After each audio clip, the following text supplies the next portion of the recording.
Brought to you by Ram Trucks as they file into the Carrier Dome. These folks love college football on a Friday night. Pitt getting ready to take on the Orange of Syracuse on the road. It's been a crazy year for Pitt. One wild ending after another, but they're right in the middle of the race in the ACC. Meanwhile, the Orange entering the field here inside the Dome with their head coach Dino Babers. And they need a win bad. They need to get their offense going. It's an important game in the ACC. Pitt-Syracuse kickoff coming up next.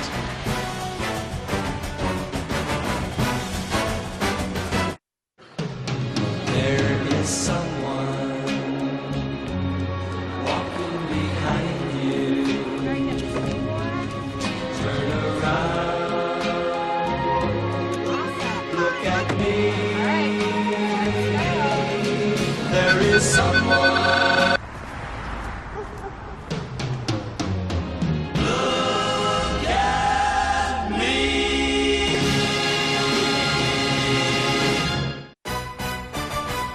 ESPN College Football, brought to you by General Mills. Bring more to your game day with General Mills tailgate recipes. See what you can create at wearetailgatenation.com. All right, we are ready for kickoff inside the Carrier Dome. Dino Babers, his team the last couple of years has played their best football at home, and they need to play well here tonight. This is a long-standing rivalry. These two teams seem to always play close, competitive, tough games, but the Orange are desperately in need of a win. They won the toss, deferred, kicking off, and Pitt will bring the kick back and take a big hit inside the 15-yard line. So here we go. Dave Fleming, Jim Mora, great to have you with us here on this Friday night. It is an important game, Jim, on both sides. Pitt's in the middle of the ACC race. Syracuse thought they were going to be. They need a win so bad. How can they get it turned around? Well, their quarterback, Tommy DeVito, needs to play well. In order for him to play well, they need to keep him upright against a very, very good pass rush on the Pittsburgh side.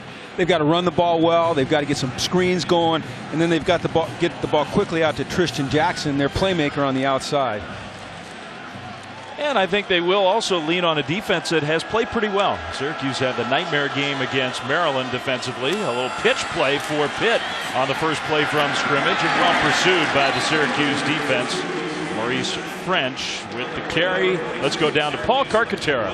Well, Dave, everyone loves these new Pitt uniforms in terms of their colors. It's tradition, but do not call this offense old school. Last year they had two 1,000-yard rushers, but now at new OC Mark Whipple, they are pass first with Kenny Pickett at the helm. Pass first when they can get the pass off. The pass rush got there immediately. Josh Black leading the way for the sack for Syracuse. That'll be third down coming up. I mean, it is remarkable. Pitt was a good team last year, went to the ACC championship, didn't change head coaches, totally changed their offense. It's unbelievable the transformation that they've made offensively from a run-first offense to a team now that throws the ball like you saw there over 60% of the time.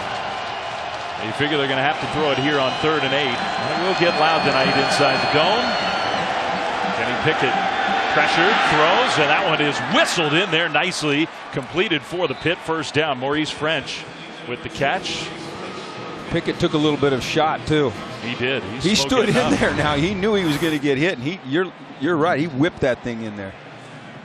And French, I think he caught it, although watching that replay, there could be some question about that. Man, ooh, that is a big hit from Kendall Coleman, who's one of the two edge pass rushers that Syracuse features. They've got two of the better defensive ends in the country. Yeah, I talked about Pitt rushing the passer. Syracuse rushes the passer well as well. They've got 20 sacks on the year. A.J. Davis, who is back healthy this week for Pitt. You know, you mentioned the numbers, and Cart did as well, of how Pitt has changed their offense. They still want to be able to run the ball more effectively than they have so far. No, they've struggled to run it. They're only at 116 a game. It's not very good, but they're making up for it by throwing the ball. And some of their short passes you could consider runs. You know, the little bubble screens, the little now passes to the outside. Those are like runs. Screens are like runs. They carried the ball 2 times in a row with A.J. Davis. The first of those back-to-back rushes went for 10 yards. The second one basically back to the line of scrimmage. So it's 2nd and 10. Pickett pressured again. Takes another hit and throws to nobody. Well, that's 2 big shots on the Pitt quarterback here in the first handful of plays. Well, you're going to see Syracuse bring a lot of rush zones, a lot of zone pressure where they're bringing guys off the line of scrimmage. You'll see 46 and 12 with a little cross stun up the middle. They're going to get some hits. You know, you've got to figure that out up front with your offensive line. Your backs have to help you with protection. And then your quarterback has to be courageous like Pickett is and stand in there knowing you're going to take a hit. So another 3rd and long for the Panthers. First drive of the game. I wouldn't be surprised if they brought it again, and they are. They do. The pressure. The pass is incomplete. Maybe a little bit behind Aaron Matthews, but he should have caught that ball, and that might have been a Pitt first down if he'd caught it and fallen forward. Instead, it's 4th and 10. When teams are going to pressure you and they're going to run the cross blitz on the inside and vacate some of those inside zones, that's where you've got to attack, and you'll see it right here. And it's open, and it is a little behind, but that's a ball you have to catch, especially if you want to defeat pressure. You've got to force them to stop pressuring you. So Sean Riley will be deep to receive. Pitt punt. Syracuse defense comes up with the stop, and not a great punt. Off to the side, it does take a Pitt bounce. Riley fields it on a bounce, and now he's got some open field with the quickness, trying to get it to the outside, and that ended up being good special teams coverage for the Panthers. Well, Jim mentioned it right off the top. The challenge for Syracuse: can they protect Tommy DeVito against a defense that has been relentless? This defense gets after it up front. Not only the sacks, but you see the tackle for loss. That indicates a defensive front that is aggressive, that moves up the field, that penetrates, that makes things happen. And they're led by this guy right here, Jalen Twyman. He's got 6 sacks. He's a violent player inside. It'll be fun to watch that. I'm looking forward to watching him. Yeah, you recognize the number. That is now a number of honor in the Pitt program. Aaron Donald, who was one of the best players in recent college football history and is one of the best players in the NFL right now. Wore number 97 at Pitt. DeVito, wide open receiver, and the ball is dropped. That's Tristan Jackson, who's had a good year. He had nobody around him. That was a catch and run for a big gain. Instead, it's incomplete. Yeah, that might have been a touchdown. Pitt brought pressure. They were in blitz coverage. Nobody in the middle of the field. Wide open. Got to make those catches if you're going to win this game. Syracuse's offense had so many problems last week. That was a chance for a big game. That one was juggled, but then caught on the run, and a chance to break it open to Keem Johnson, but he does get the Syracuse first down, and now we get the high-speed tempo. When Syracuse's offense is functioning at a proper level, they go really fast. They haven't been able to do that as much as they would like this year, just because they haven't moved the ball effectively. DeVito in the pocket, throws over the top. That one will be incomplete. Good coverage intended for Johnson again. You know what? That's just a long foul ball. That's okay. That keeps the defense honest. All right. First play of the game, Pitt comes after him. They've got a guy wide open, and Pitt lucks out because he drops it. They come back the second play, and they throw a quick ball to the outside. Then they try you deep. So they're just going to test this defense a little bit and try to get the ball out quick early.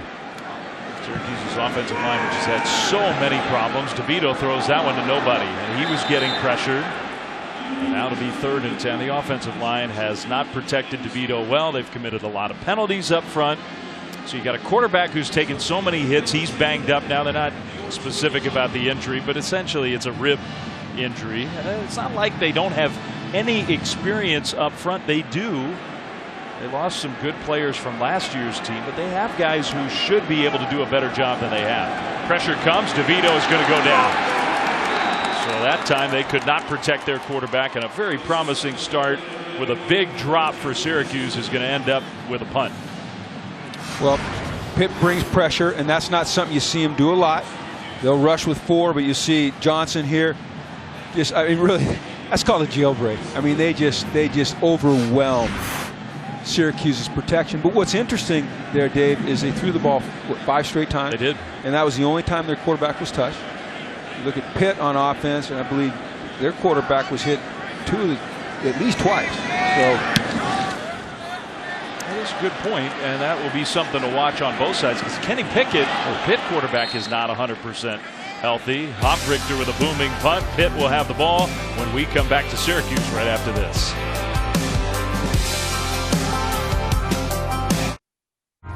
In 1979, Jiffy Lube changed everything. And we're continuing to change. With Jiffy Lube Multi-Care, you can get services on oil changes, brakes, batteries, spark plugs, and more. You can do more in a jiffy. ESPN College Football is presented by Ram Trucks, built to serve. And in part by Samsung QLED TV, the official TV of ESPN College Football. One of the most famous spots in Syracuse, New York, Dinosaur Barbecue. Visited by many who come to this great city. We're inside the Carrier Dome. Dave Fleming, Jim Moore, Paul Carcaterra, who was an All-American lacrosse player at Syracuse, back at his alma mater. Pitt gets the ball for the second time and trying to establish the run here early in the game, despite their pass-heavy tendencies so far this year. This is a different Davis.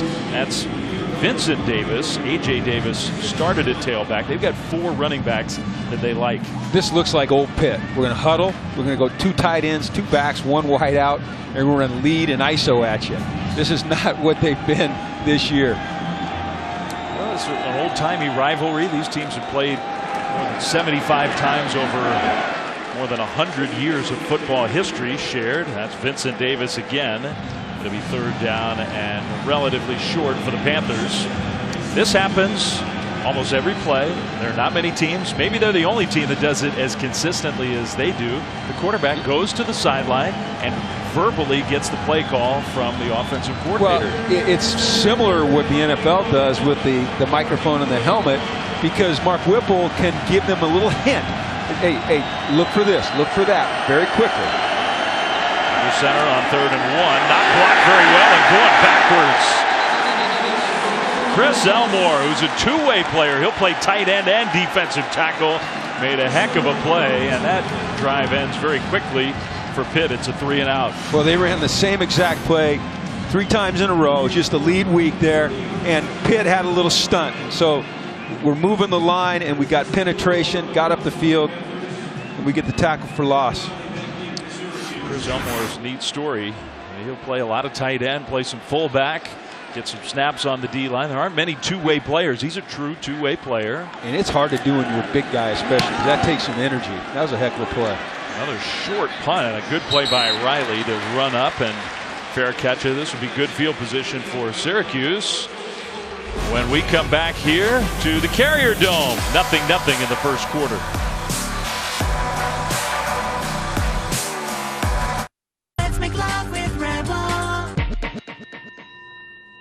Okay, now it's time for a guided meditation for all those lost daters out there. Are you ready to relax? Good. Inhale developing feelings for someone. Exhale disrespectful chat. Inhale a beautiful dinner date. Exhale Chad's number from your phone. Inhale match.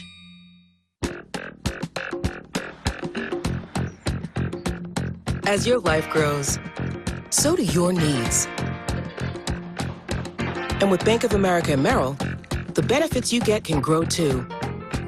As a preferred rewards member, you can enjoy priority service and exclusive discounts, so your growing life can be more rewarding too. What would you like the power to do?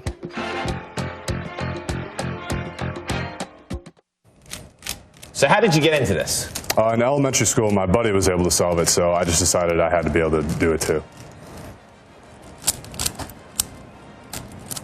All right, you're 25 seconds into this. How does this apply to football? I think being able to recognize patterns on the cube is the same as recognizing defenses. Promise me you won't slam me when I ask you this question. Has anyone ever called you the Undertaker? Yes, many times. Are you better at this or doing tricks on a yo-yo? Probably this, just because I'm more of an analytical thinker. What's the key to the yo-yo tricks? I think that's just about expressing some creativeness. I think you're almost close. 57 seconds. Bam! Bam is right. Aaron Service, the center for Syracuse, with Paul Carcaterra yesterday. First down pass, a completion for a first down. Sean Riley with the catch and run. On 6'6", 275, he might be the last guy you would think would spend time solving Rubik's Cubes and yo-yo tricks, but this kid is a critical thinker. Awesome kid, too. I used to be able to walk the dog. First down carry for a very short gain. Mo Neal, a running game for Syracuse. They have backs that they like. Mo Neal, Abdul Adams, even Jarvion Howard, their third string back. Talented guys. They just have not been able to get the ground game going. They have trouble up front getting push, Dave, moving the defensive line. Play fake. DeVito all kinds of time, and that one almost intercepted on the deflection intended for Taj Harris. Dane Jackson had a chance. I think he's the guy who knocked the ball away initially. It'll be 3rd and 9.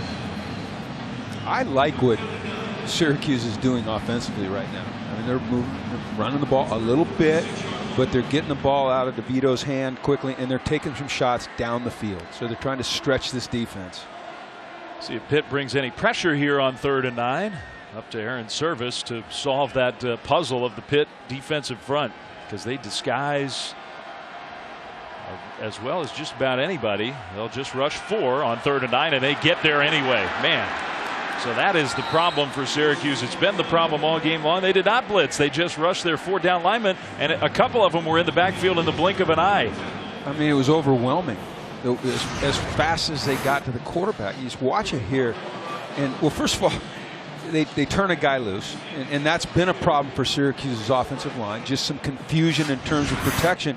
But if Syracuse finds themselves in 3rd and long all night, then it's going to be a long night. So they've got to run the ball a little bit, and they've got to throw some screens. They've got to get the ball out quick so that they're not in 3rd and 9, 10, 11. All right, that was 4 rushers against 7 blockers, 5 linemen, a tight end, and a running back, and they could not hold up. So punt for the Orange. Pitt gets the ball back. Saturday tomorrow, it will definitely be whiteout conditions in Happy Valley. Big Ten game and a big one. Number 16 Michigan on the road to take on number 7 Penn State. The Nittany Lions have played well, and our college football rankings brought to you by AT&T. Penn State has climbed those rankings up to number 7. You got another Big Ten team at number 6 and another one at number 4. You got 3 of the top 7 teams in the country right now in the Big Ten. Penn State has been so tough. They have created such a home field advantage, especially when they play under the lights. Those whiteout games are something else. Pickett with the first down completion. That's French again. He's already got 3 catches. He's on a torrid pace this year. And it's Pitt first down. Maurice French, who's 3rd in all of college football, coming in with 50 receptions on the year. He is aiming to increase that number by a lot tonight. Pickett hands the ball off, and a nice run. A.J. Davis out into the open across the 45 and close to midfield. A big gain on the ground. Finally tackled by Andrew Armstrong. Nice little misdirection play here by Pitt. See 10 pull, seal the backside, and they get a little chunk. Need to get some chunks. 19 yards. Their longest run from scrimmage this year. This is Pitt, a team with such great tradition of running the ball, and last year such a powerful running offense. Their longest run of the year coming in 25 yards. Taysir Mack with the catch for a big gain into Syracuse territory inside the 35. Mack is you know, you talk about French, but Mack's a heck of a player as well. And this is just a read route. He can take it on the go, or if the quarterback sees the defender playing high, then he sits and comes back. So that's a nice job between Pickett. Pickett kept the ball there, faked it, and ran it straight ahead. Lakeem Williams and Andrew Armstrong bring him down in 2nd down. It does look to me like Andre Sisco is on the field for Syracuse, All-American from last year. He's not played in a while. That's good news for the Orange. They need him in their secondary. Number 7 has 2 interceptions this year, had 7 last year as a freshman. Here comes the pass rush. Pickett is going to throw the ball away. He got outside the tackle box to avoid the intentional grounding. 3rd and 7 coming up.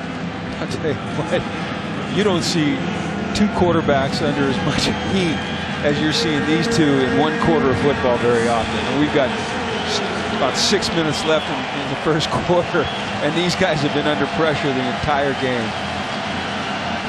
Our question for the night might be, can anybody block? No kidding. It's 3rd and 7. A.J. Davis empties the backfield. Pickett setting up some sort of screen, and it's thrown away. I don't know who that was intended for. I don't know what was going on there. It's 4th down.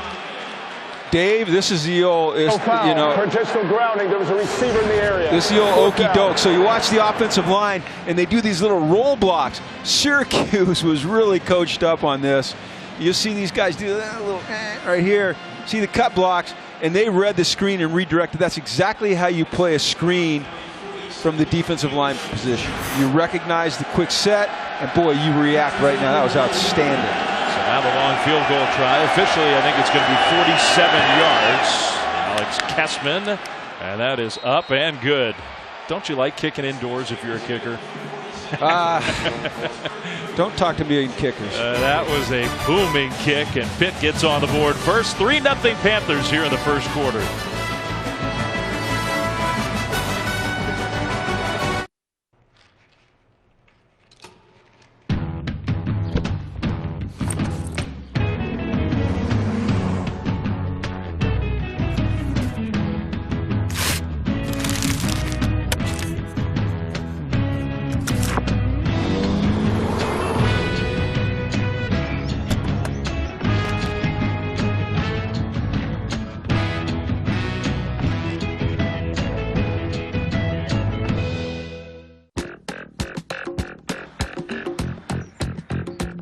As your life grows, so do your needs.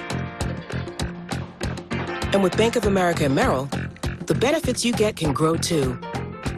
As a preferred rewards member, you can enjoy priority service and exclusive discounts, so your growing life can be more rewarding too. What would you like the power to do?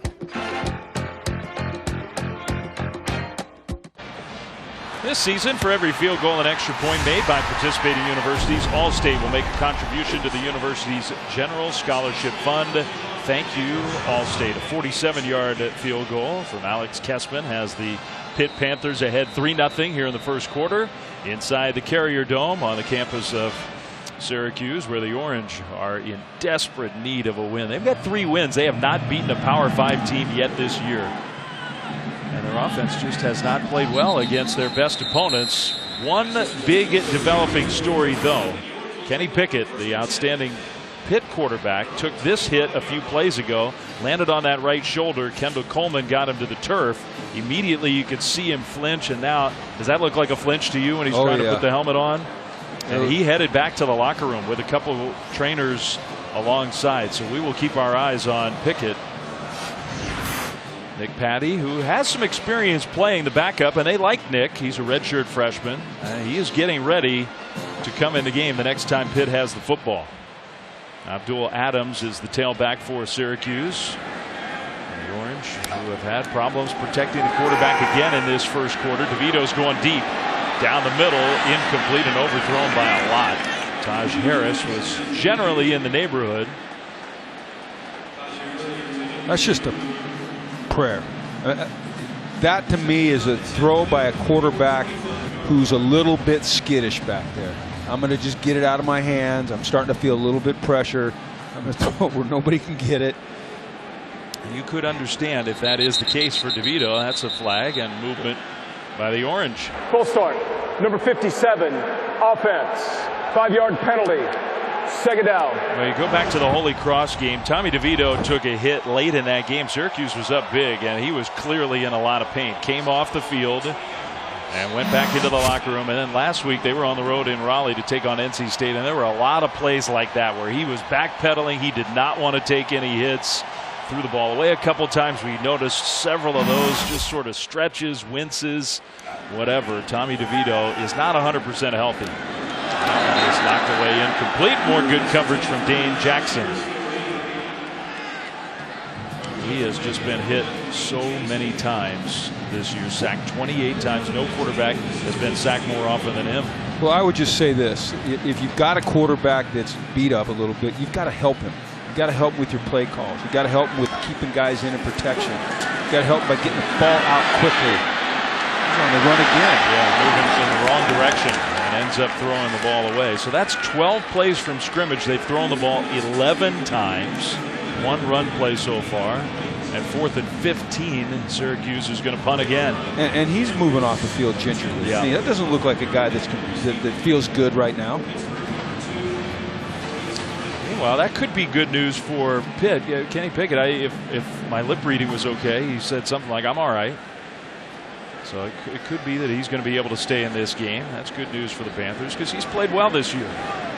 It's always hard for a coach when you've got a quarterback that's dinged up a little bit because you don't want to cut down your game plan too much and hamstring everyone. A muffed punt return, a fair catch. The ball was out, and who came up with it?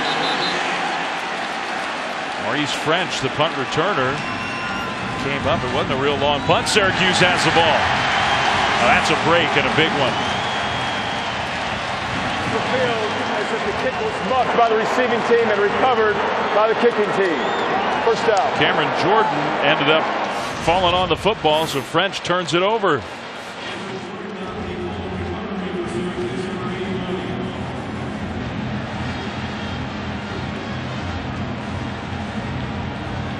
Well, he was there. He just missed it. Yeah, it looks like he lost it at the last second. I mean, every once in a while in the dome, you think the lights can be. It didn't seem to me that anything like that happened. So DeVito throws one, and that is knocked away incomplete. He put it right in the breadbasket of Tristan Jackson, and there was good coverage. Jason Pinnock ended up knocking the ball away. It's good coverage. It's a good throw as well.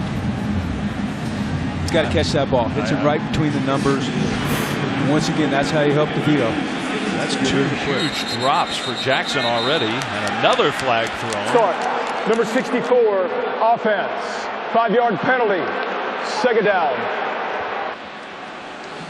It hasn't just been the protection issues. I mean, the penalties have been atrocious for Syracuse this year on offense. And Dino Baber, he's an offensive guy. When he came to Syracuse, he transformed this offense. Last year, they had a dynamic offensive team. It has been so different in 2019. I know the line is a problem, but it's just hard to understand how Syracuse's offense is having this many issues. With the pedigree of Coach Babers, DeVito, two receivers open, and one actually catches the ball. That's Johnson for a big gain inside the 25. Well, that wasn't pretty, but it worked. Somebody was wrong here. DeVito does a nice job of sliding out of the pocket. And I think Sean Riley touched the ball. I think he might have, but Johnson, great attention to detail there and concentration by Johnson. That would have been the all-time insult to injury if Syracuse's own man had knocked the ball away.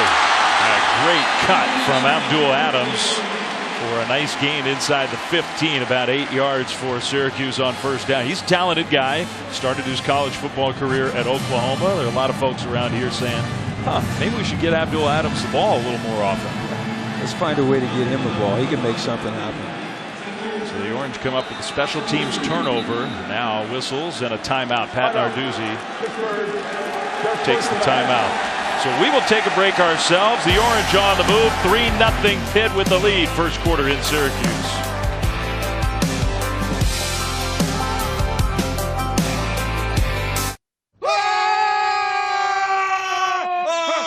It's just me. We thought you were a wolf. Yeah.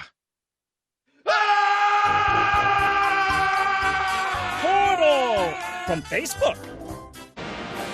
Well, Clemson is in command in the Atlantic side of the ACC. The Coastal is a beautiful mess. I mean, who knows what's going to happen? We had Virginia, Miami last Friday night. Miami got their first conference win, handed Virginia its first loss.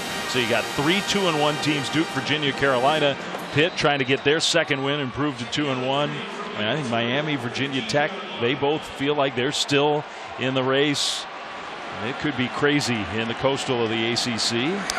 Syracuse on the other side of things, looking for their first conference win. The quick pass out to the tight end, Aaron Hackett, who's had a good year for Syracuse. Inside the 10, it's first and goal.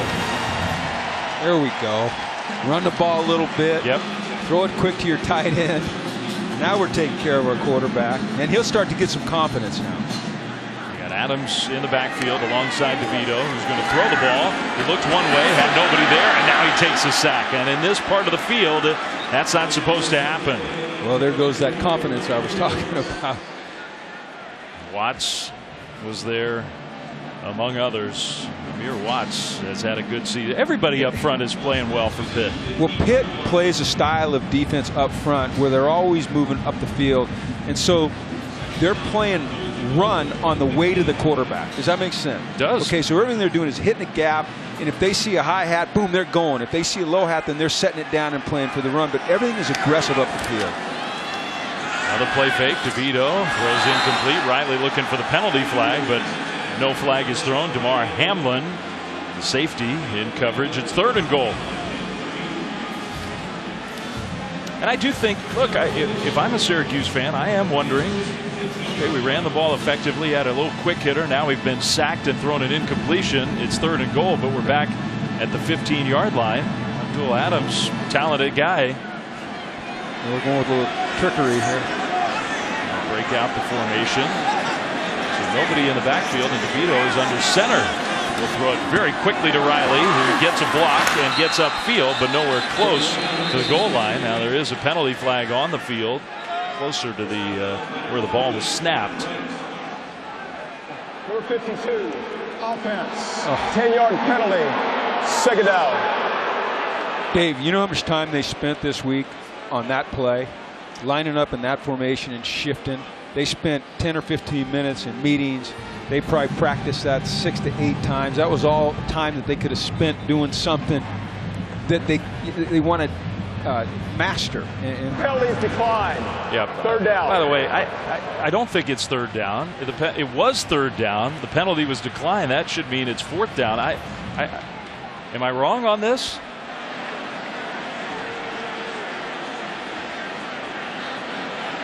They had the sack. They had the incompletion. That was 3rd and goal. Now it should be 4th and goal. I mean, these officials have completely lost track of the game situation, unless I'm losing my mind. Maybe a throwback to the old Colorado game when they got 5 downs. 5 downs. On the previous play is under further review.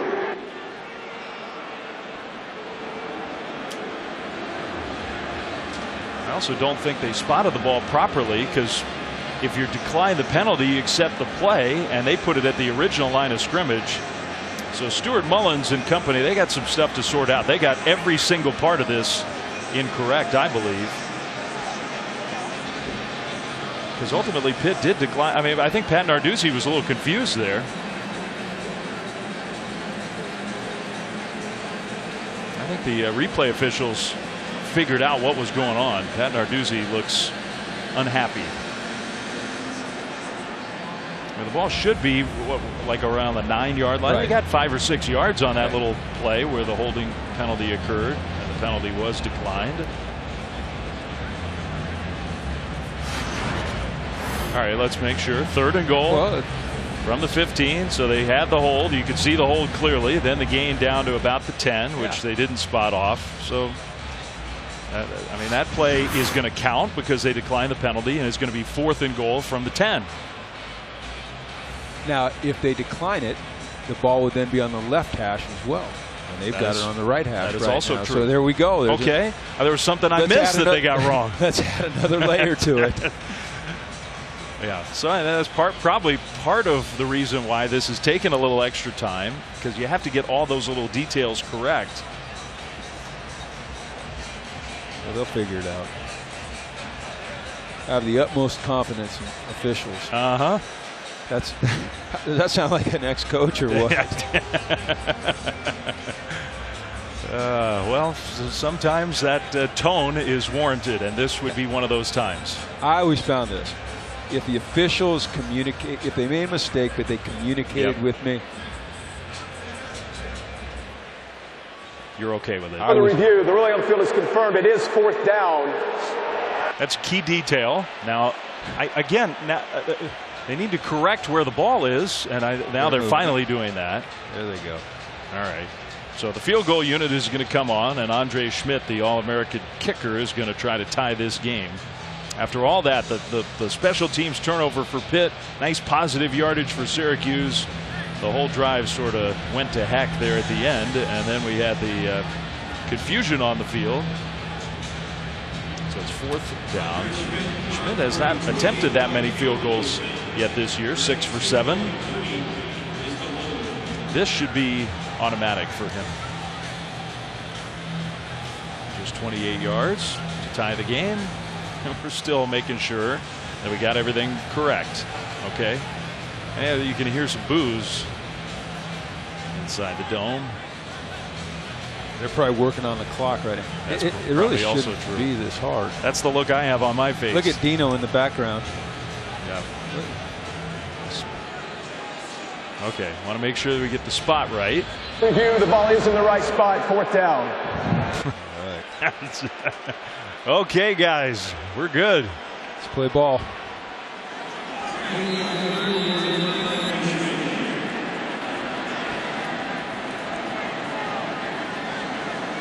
Andre Schmidt trying to tie the game. Good snap and hold, and that one right down the middle. Syracuse turns the turnover into 3 points and tie it up with 3:07 still to go here in what has been a strange first quarter. That's the history of this rivalry. It's going to be a strange night in Syracuse. Back after this.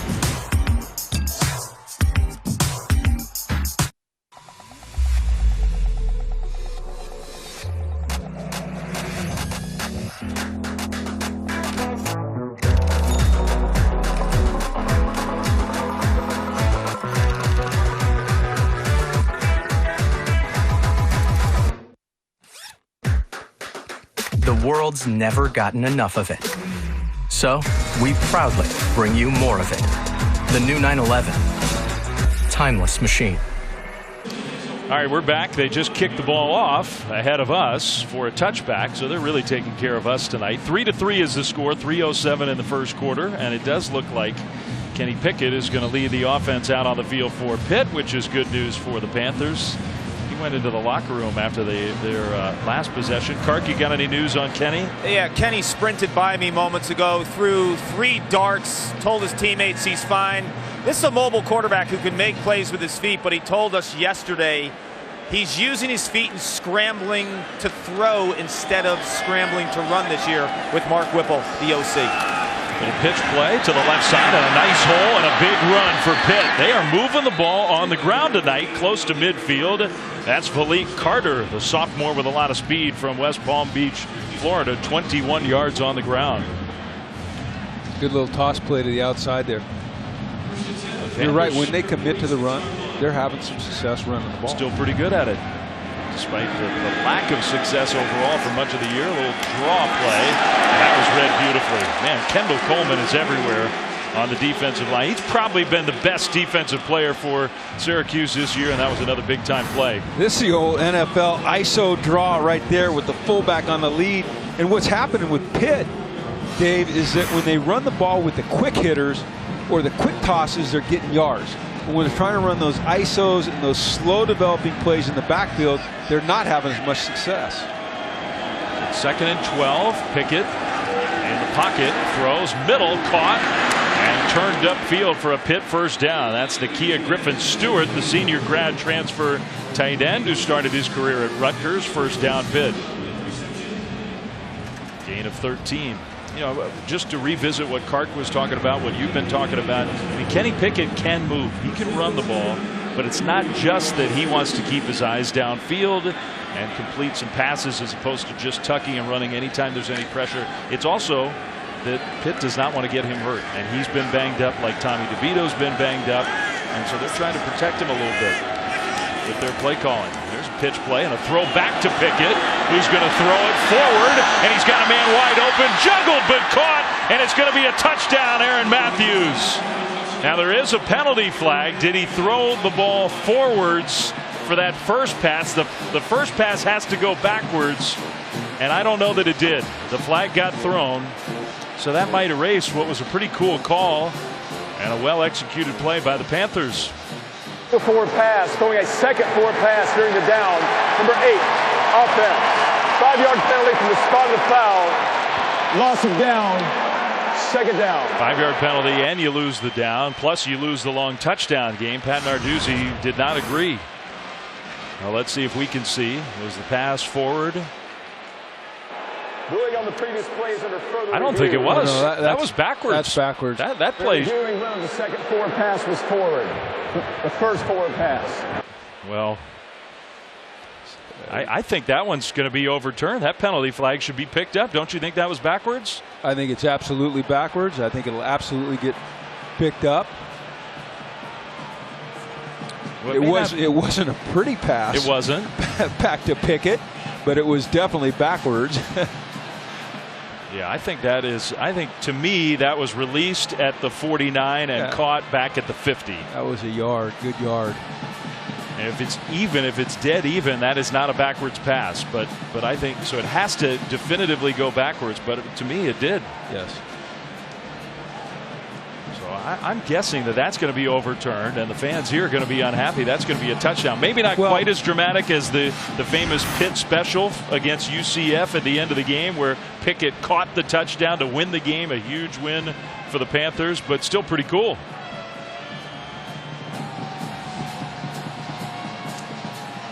I'm going to tell you what I think happened here is when Pickett releases the ball, you watch here. And Pickett now, he moves back to the 50-yard line. All right. But then you don't typically see, all right, you can watch your official up here, but go ahead and run it there. You'll see he catches it right at the 50, but then he takes 3 steps up and releases it here at about the 47. And then this official here is trying to get himself in position to make the call, and he doesn't drop his flag until now. Yeah, and I think you're right about that. Confused. I think he got confused because Pickett moved up to throw the football. I think you're right about that. Further review, there were 3 passes thrown on the play. The first 2 were backward. The last one was forward. Therefore, the ruling on the field is reversed to a touchdown. Good call. And I think ultimately they got it right. So the connection that worked for the Pitt special, the famous play against UCF, was Matthews throwing to Pickett, this time with a different layer of trickery. It was Pickett throwing to Matthews. That's been a great combination for the Panthers. It's their first touchdown of the night, 43 yards through the air with the extra point coming. Pitt's got the lead back. It's a good drive.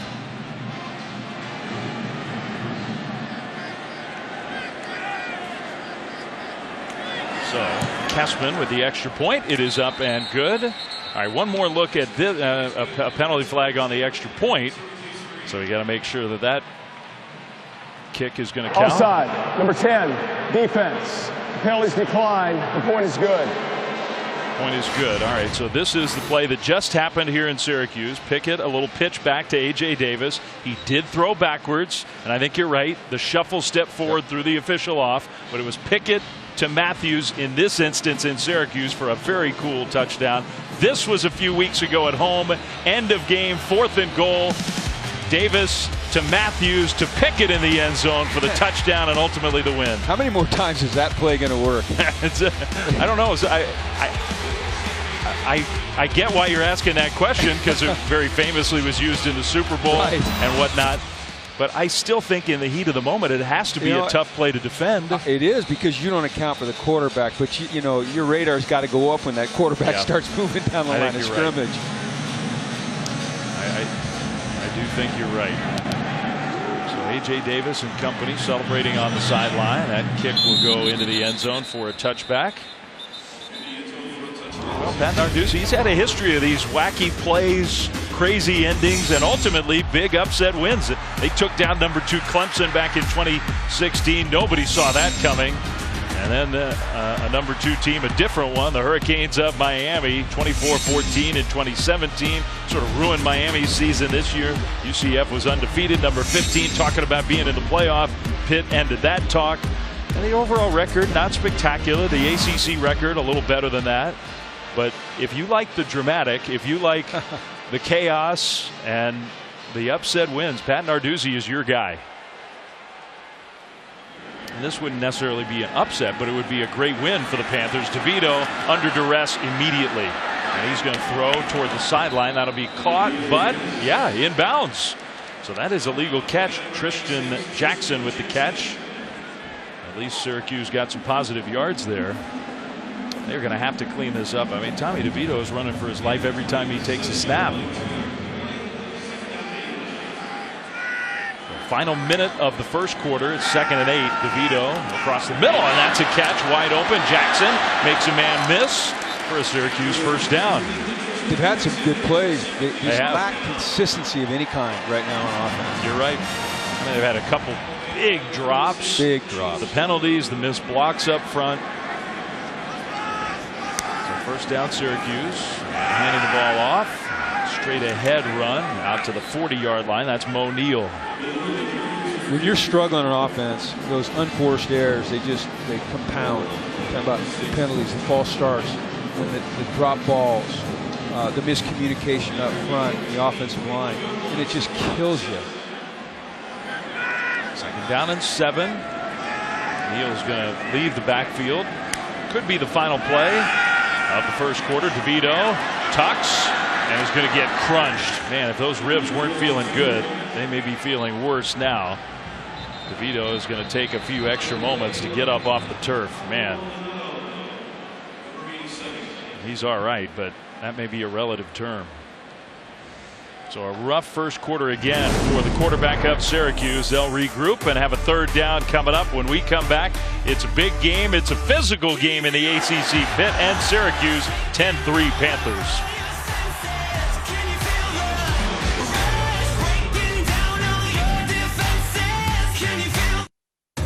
I thought we had something. From the world of Jason Bourne, Put on your seatbelt. Comes this season's newest thrill ride. Treadstone, Tuesdays at 10 on USA. By Dr. Pepper. Go State! Go State! State! State? His first words. You are my son. State! State stinks. Dr. Pepper, the official drink of Fansville. Well, despite the festivities in the stands here, it's a good crowd at the Dome as we start the second quarter. Dave Fleming, Jim Moore, Paul Carcaterra with you here on a Friday night. Important game in the ACC. Pitt is a contender in the Coastal. Syracuse looking for their first conference win. Tommy DeVito is not on the field for this 3rd down play. It's a design quarterback run, and it's a big run for Clayton Welch. Inside Pitt territory down to the 35. So just for the one play, Clayton Welch comes in, and that worked beautifully. Nice time to do it as well. Start of the second quarter. Nobody's really paying as much attention to substitution as they should be. You sneak a guy in, and he gets a big gain on the run. He is a big dude, 6'5", 243. Now DeVito back on the field. They hand it off again, and Mo Neal out into the open inside the 20. Tackled at the 16-yard line. So 2 big plays on the ground. This one for 19 yards.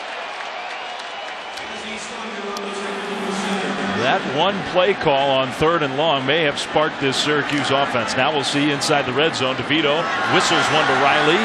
He gets a short gain on 1st down. It's okay. We'll take the short gain, eliminate the hit to the quarterback. We put in a bigger quarterback to eliminate the hit on the run. Let this guy recover a little bit, get some confidence. Such a big issue for this Syracuse offense. They did not lack confidence last year, that's for sure. This season it's been totally different, and tonight so many of the same problems.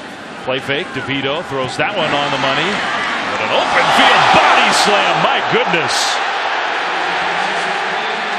Johnson just got thrown to the turf by DeMar Hamlin, and there is a flag that's been thrown.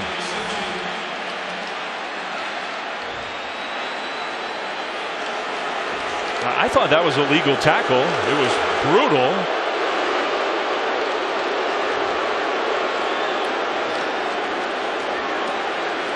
So we'll see what the penalty is. A couple of Syracuse players ran over there. There are 2 flags on the turf. The offensive lineman. Yeah. It's maybe, and this is going to sound pretty snide, the best job of protection they've done all night. Very fair, I think. Play was over. Personal foul, unnecessary roughness. Number 3, defense. Half the distance to the goal, and an automatic. First down. So they call that on Hamlin. So they're saying the play was over. Oh no, it doesn't look to me like it was ever over. How is that over? There's no way the whistle could have blown. He took one step and lifted him up. I don't know about that one.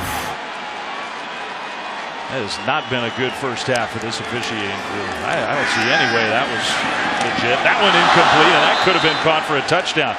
Tristan Jackson is having a hard time hanging on to the football. They've dropped way too many balls. And look, they're contested throws, but at this level, you're going to be a really good offensive team, and you're a good receiver like this guy. You've got to make the catch on the contested throws. And maybe the defender there got a piece of that one to help knock it away. Dane Jackson. 2nd and goal from inside the 5. O'Neal takes the handoff, powers his way down to about the 3, maybe the 2, depending on where they spot the ball. It'll be 3rd and goal. So now what do you think? Well, I think it gets a little tricky now if you're Syracuse. This is really the first drive that I've seen a real plan as to what they're doing offensively. The quick hitting runs, the quick throws to the outside, but now they find themselves at the 3rd and goal. Probably going to run it again. They will. O'Neal straight ahead, got stopped. He got stopped a good 1.5 yards short. So this will be interesting. It's 4th and goal. A team struggling to move the line of scrimmage, struggling to run the ball. Does Dino Babers want to go for it or take the 3 points? No, he's going. Look at it. I don't like the fact that he's got his head down. That's. Yeah, he's going to kick it. You know what? That's what he did not want to have to kick it here, but he does not have confidence in his offense's ability to put the ball in the end zone. He knows he can't run it up inside because he just got stuffed twice and that's when the defense is compressed early in the series when the offense, their defense was spread out. They can run it, but that's so frustrating for a coach right there. Just knowing in your heart. Schmidt's kick is up and good. They take the 20-yard field goal and they take the 3 points. But he knows in his heart that he should have gone for it, but he doesn't have the confidence. Now more pushing and shoving and barking at the end of that play. They got everybody separated before another flag was thrown. So ultimately the Pitt defense holds, and that man is cranky about his offense. 2 field goals, they trail by 4.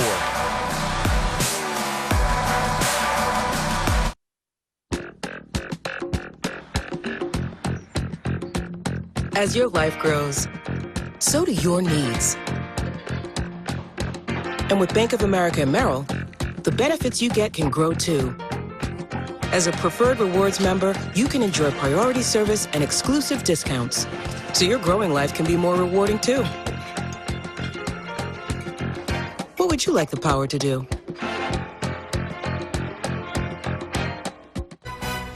ESPN College Football, brought to you by Mercedes-Benz. The best or nothing. Well, yes, indeed. That is our own Paul Carcaterra, who was a great, not just a good, a great All-American lacrosse player here for the Orange. And Carc, who is with us here tonight, Dave Fleming, Jim Mora, and Paul Carcaterra from the Dome, where Paul had so many of his great athletic moments. Carc, you recognize that guy in those pictures? Oh, yeah. Oh, yeah. Hey, this was an incredible 4 years for me. I mean, I met my wife here, and I played for the best coach in lacrosse history in Roy Simmons Jr. That man taught me more about life than anything in the sport of lacrosse, and I owe a lot to this place, man. The people here are special, and it is wonderful to come back. You know, by the way, I'm telling your wife that you had to look on your card to remember to say that you met her while you were here. No, I'm looking at the Pitt offense right here with Kenny Pickett here. Here we go. Yeah.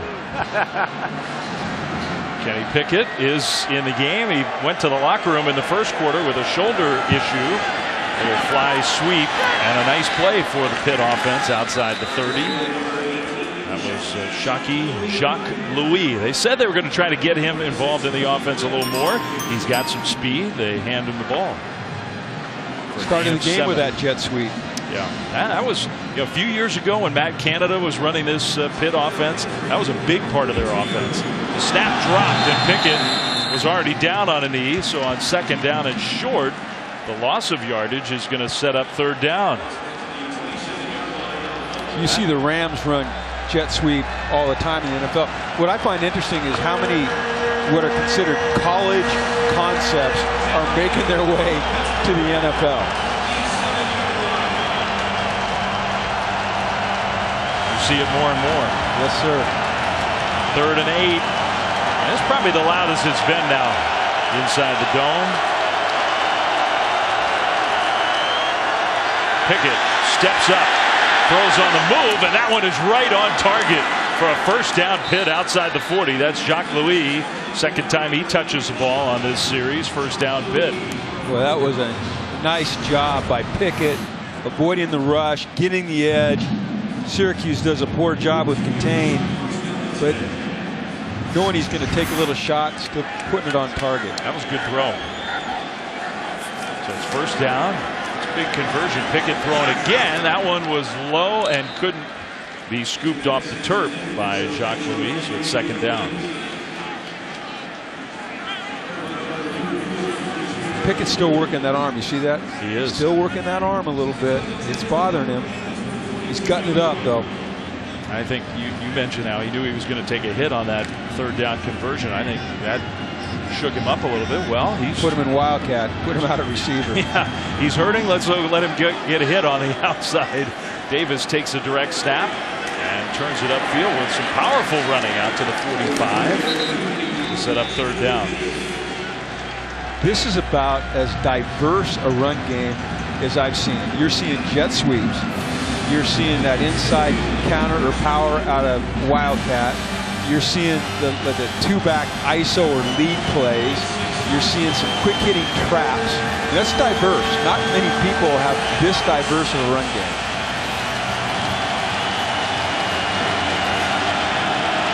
Pickett back at quarterback on 3rd and 6. Throws, and that one is complete into Syracuse territory down to the 40. Armstrong put a big hit on. That's another third down conversion for the Panthers. Aaron Matthews with the catch. 14 yards, and Pitt gets to the line of scrimmage a little more quickly this time. Yeah, they got a little hop going, hop in their step. Syracuse, did they jump? Somebody moved. I think Pitt moved. Start. Number 53, offense. 5-yard penalty. First down. Jake Cradle, who is starting tonight in place of Gabe Boy, the normal starting right guard, did not make the trip. One of the few Panthers who were listed on the depth chart but are not playing tonight. So Jake Cradle, just a redshirt freshman, moved early. First and 15, A.J. Davis. It's tackled after a gain of 3. Well, you know, we pitched the whole, and it's definitely been true this year that Pitt's offense has been so different this season. They have been more balanced here tonight, and it's an interesting game plan, and I think so far it's been an effective game plan. I agree with you. I'm sure it's a point of emphasis for them. You want balance. In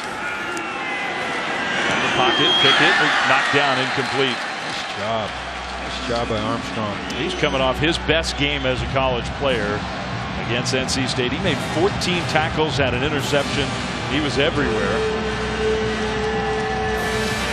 That batted ball sets up 3rd and long. They've had Syracuse defense in these situations, Dave, has had some real success with this inside cross blitz. Let's see if they bring this again. I think they will. Look for Williams and Armstrong crossing on the inside out of this 3-man front. Pickett dropped the snap again. Kind of a broken play. Throws across his body and the ball's dropped. He put it there, and Will Bragg, the tight end, could not hang on. So now 4th down, and that could have been much different field goal position. And Mark Whipple's upset. That ball should have been caught.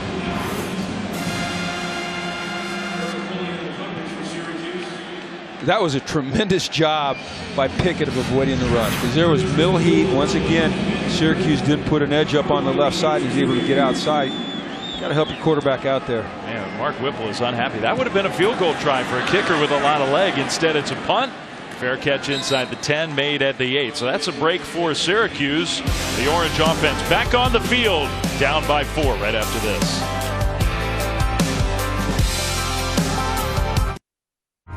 In 1979, Jiffy Lube changed everything. And we're continuing to change. With Jiffy Lube Multi-Care, you can get services on oil changes, brakes, batteries, spark plugs, and more. You can do more in a jiffy. You're watching the ACC on ESPN on this beautiful night in Syracuse, New York. Fall is definitely here. It's been chilly the last couple days. 10-6 Pitt leading on the road. 8:34 to go in the second quarter. Time to take a look at our DoorDash timely delivery. That pass rush for Pitt has been ferocious again in the first half. I mean, they crush the pocket. They don't give you any room to breathe. They do a great job on the outside, retaining the quarterback, and then that middle pressure is what finishes it off. Tommy DeVito has been hit so many times this year, has taken a lot more hits tonight. The Panthers defense, 3 sacks, 3 tackles for loss, 6 quarterback hurries, 4 passes broken up. And they're going to give the ball to Riley coming around left edge. He goes backwards. Well defended.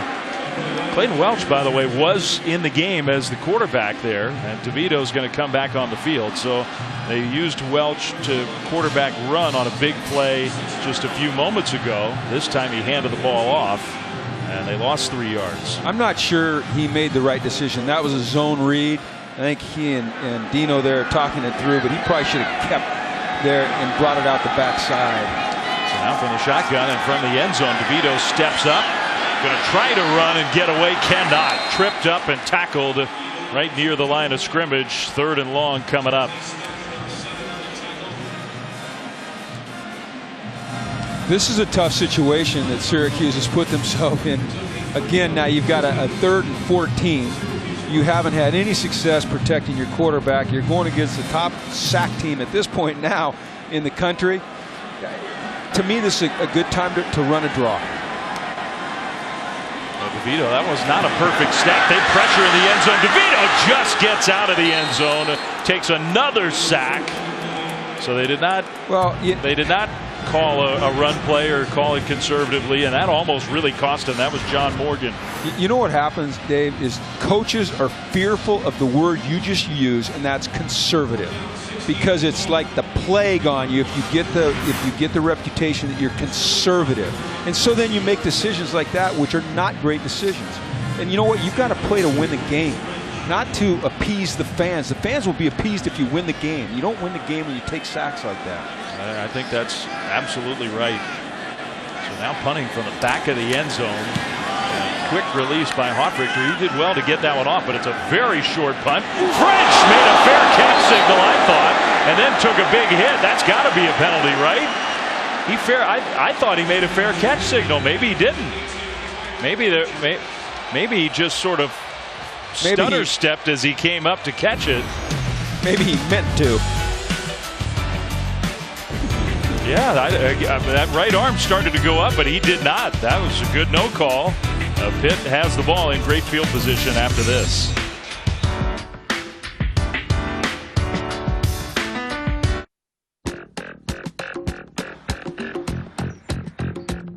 As your life grows, so do your needs.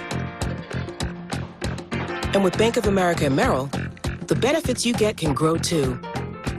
As a preferred rewards member, you can enjoy priority service and exclusive discounts, so your growing life can be more rewarding too. What would you like the power to do?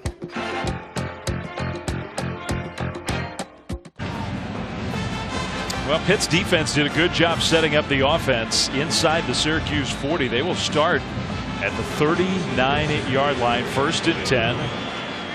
194 total yards for the Panthers here in the first half. They moved the ball pretty effectively. 1 touchdown, 1 field goal. Kenny Pickett in the offense back on the field with nobody in the backfield alongside the quarterback. 5 receivers on 1st down. Pressure picked up initially, and a big hit after the catch from Butler Jenkins. Andre Cisco, who's playing for the first time in several weeks. Well, you see right there why he's one of the best safeties in the country. Just his reaction and his downhill speed and burst to make that play right on time.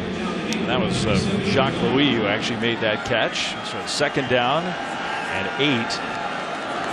Pickett, more pressure coming this time, gets rid of it, and another big hit by Cisco again. Oh, he read that thing beautifully. He came out of center field, and I mean, he explodes through the receiver. Watch Cisco here in the back end. When he reads it, no hesitation. They missed him. Boy, is that a good football player right there. And that's what Syracuse That's the juice, the energy, the spark they need. Third down. Pickett throws that one perfectly complete for a first down inside the 20 and still going. Maurice French, who've been quiet for a while with the catch and run all the way down to close to the 10-yard line. Those are just backbreakers. You have two great plays, and then you can't get under the out on third down, and they deflate you as a team.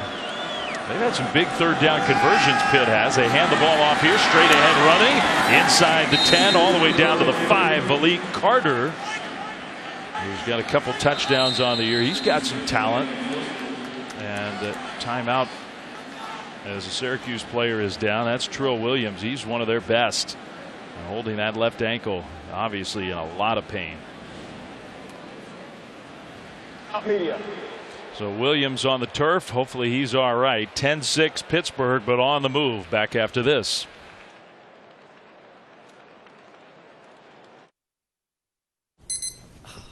Wake up. There's a lot that needs to get done today. Small things, big things, too hard to do alone things. Day after day, you need to get it all done. And here to listen and help you through it all is Bank of America, with the expertise and know-how you need to reach that blissful state of doneness. So let's get after it. What would you like the power to do? ACC Network, your home for more ACC sports. Visit getaccn.com to check for providers in your area. If you don't see yours listed, contact them to demand. They carry the ACC Network. Lots of good names, good games on the ACC Network with lots of big names in this conference this weekend. We've started a massive upgrade project here at the Dome on the outside. We're inside on 2nd and 2. The quick snap, the handoff, straight ahead running, first down toward the goal line, and touchdown.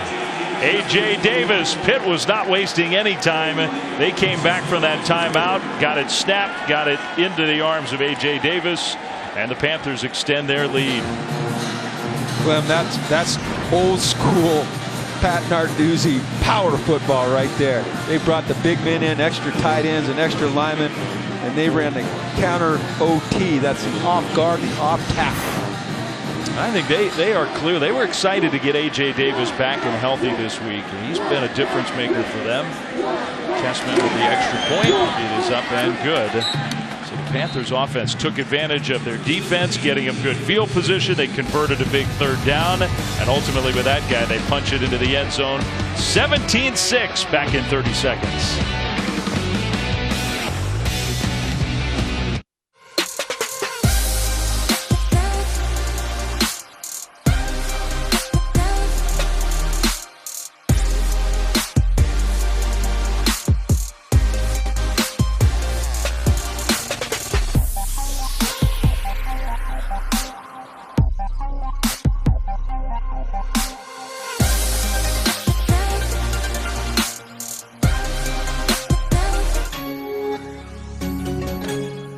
All right, Week 6 NFL Sunday. You can kick it off on ESPN, the ESPN app at 10 a.m. Eastern with NFL Countdown. Our crew will have all the early breaking stories, injury updates, preview every game right up to kickoff. That is Sunday. We're here on a Friday night at the Carrier Dome, and the Panthers with the touchdown run to make it 17-6 Pitt. Our Buick Drive recap. Andre Cisco on special teams. The hit, French held onto the ball, so French did not cough it up, but they got good field position. Then on third down, French with the conversion, the catch and run from Kenny Pickett. They came out of the timeout, handed it off to A.J. Davis, and that was that. It feels to me that Pitt's finding their rhythm on offense a little bit. You know, what they want to do in this game. And sometimes you just have to feel it out for a series or two. For a quarter and a half. Under 5 minutes to go here. First half. DeVito play fake. Throws, and that one knocked away. Great break on the ball by DeMar Hamlin. That was a great break on the ball. That's a hard one to time up and not interfere. Make that play. Get your arm across. Knock it down. By the way, the officials did make some version of a clarification on the penalty called on Hamlin, where he body slammed O'Neal to the turf. That throw was caught by Riley. It'll be 3rd down. So the official explained that the whistle had blown. Apparently that had nothing to do with the call. They felt the tackle was made and the slam to the turf was extraneous, which I would disagree with that explanation also. But anyway, that's their clarification. Now Clayton Welch is coming on the field for 3rd and 4. He had a big run to convert a first down. It's interesting how Syracuse is doing this. 3rd and 4. Does that mean we're definitely going to run it, or they got something up their sleeve here? Good question. Welch is definitely going to run. He got a block, and he'll get the first down across the 40 and the 45 to midfield. Oh, Pat Narduzzi's going to go crazy here. That his defense fell for that. I mean, because I think the way you put it was perfect there. I mean, it sort of telegraphs it. If he's coming in the game, he's going to stay in the game for first down. That's 2 big plays on the ground for Clayton Welch. That one went for 18 yards.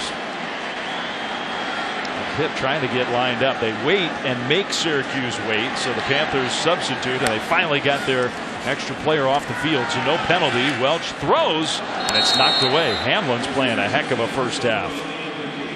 Syracuse is going to need to take some shots downfield in the passing game because the Pitt DBs are starting to just lay on things. So this is interesting. I mean, Clayton Welch, Dino Babers, not just for the one play, he's leaving him in now. Throws the ball for the first time. Now it's 2nd and 10. I don't know how much you can read into that. DeVito's on the sideline. He's got his helmet on, and Welch is going to be overwhelmed. They set extra rushers, and it doesn't matter who the quarterback is for Syracuse. They're getting to him. I like that. I like that strategy a lot by Pitt. You've got a quarterback who's only thrown the ball 8 times this year. He's mostly running, and that's more of a run pressure than anything. They were filling up gaps there, so if he does try to run the draw, or they try to run the quarterback lead or the zone read, you've got all the gaps filled. And if he wants to try to throw it, he's facing massive pressure. Well, that's the point you were making earlier about their D-line. They can play the run and rush the quarterback with the same technique. That's the 6th sack of the first half. Wow. Welch still in, throws to the turf. Excuse me, but that was pretty awful. 4th and 18. That's the old Monty Kiffin philosophy that you're talking about. Play the run on the way to the quarterback. He used to preach that all the time. And that's why those guys like Warren Sapp, they were so successful and they were so good. I talked about it earlier, the hi-hat. You know, they'd read the helmet of the offensive lineman. It popped up, they'd know pass, and boom, they'd make their move. Their hat was low, the helmet was low, then they'd gather and they'd play the run. But it was always a philosophy, let's go after the quarterback and then play the run on the way there. Let's not take these for granted. Hofrichter, the punter. French has had an adventure tonight, fielding and returning. He gets out of the way, and that one goes out of bounds. So Pitt doesn't handle the punt. There is a flag on the play. Back closer to the line of scrimmage. In fact, there are 2 flags down.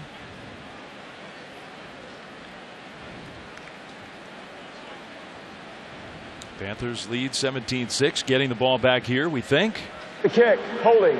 Number 4, receiving team. 10-yard penalty from the end of the kick. First down. So they are, but with poor field position. We've got a chance to check in studio with Matt Berry. Hi, Matt. Guys, good evening. Coming up on the Nissan Halftime Report. Where can Clemson really improve in areas in the second half of the season? Plus, we'll take a look at Week 8's biggest games. And it's Friday, which means we have virtual locks. Different spin on them tonight. Jesse Palmer, Joey Galloway join me coming up on the Nissan Halftime Report. Guys? Yeah, I do have to say, the last few weeks I have noticed the virtual locks have been kind of locks. It's hard to predict college football. 1st and 10, Pickett back to throw, dumps it short. That's A.J. Davis. So the Panthers made something out of nothing there. Out to the 20-yard line. Final 2.5 minutes of this first down. Pitt would love nothing more than to go into that 4-minute kind of offense and get some points and keep the ball until the end of the first half. Syracuse will get the ball at the start of the second half. Pickett pressured again. Will throw on the move across his body, almost intercepted. That was close. Good effort there, but incomplete, knocked down. That's really the first poor throw we've seen him make on the move. He's been getting out to his right and making some good throws down the sideline. That time he got out to his right and he tried to throw it back into the field. And that's not what you want to do. That's contrary to everything a quarterback coach will teach you. Syracuse does have 3 timeouts, so if they want to be aggressive, if they get a stop here, and the clock is rolling, Pickett on 3rd and 4. Pressure comes and hand the ball off to Davis. With the stiff arm, he gets to the corner, gets the first down out to the 35-36 yard line. That was pretty impressive.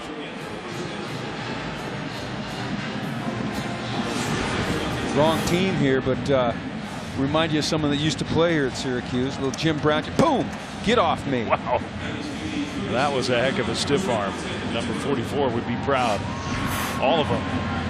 15 yards on 3rd down. Under 2 minutes to go. Clock rolls. Panthers are okay with that. Pickett from the shotgun.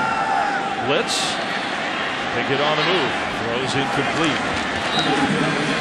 Yeah, 3rd down has been a big story in this first half. Pitt has had several really impressive 3rd down conversions to keep drives going, to get points.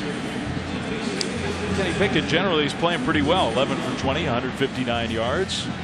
Yeah, considering that, you know, his right shoulder doesn't feel great, and he's been under pressure. He got hit twice in the first drive. I mean, hit hard too.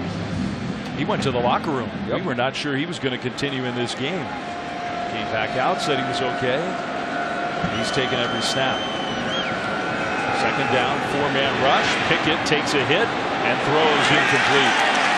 Here come 2 penalty flags, though. I think Syracuse was guilty of holding there. Jacques Louis was the intended target.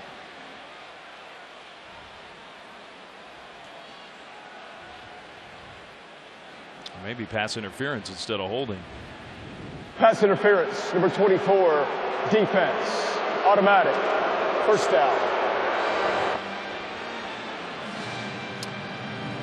I think that Pickett being a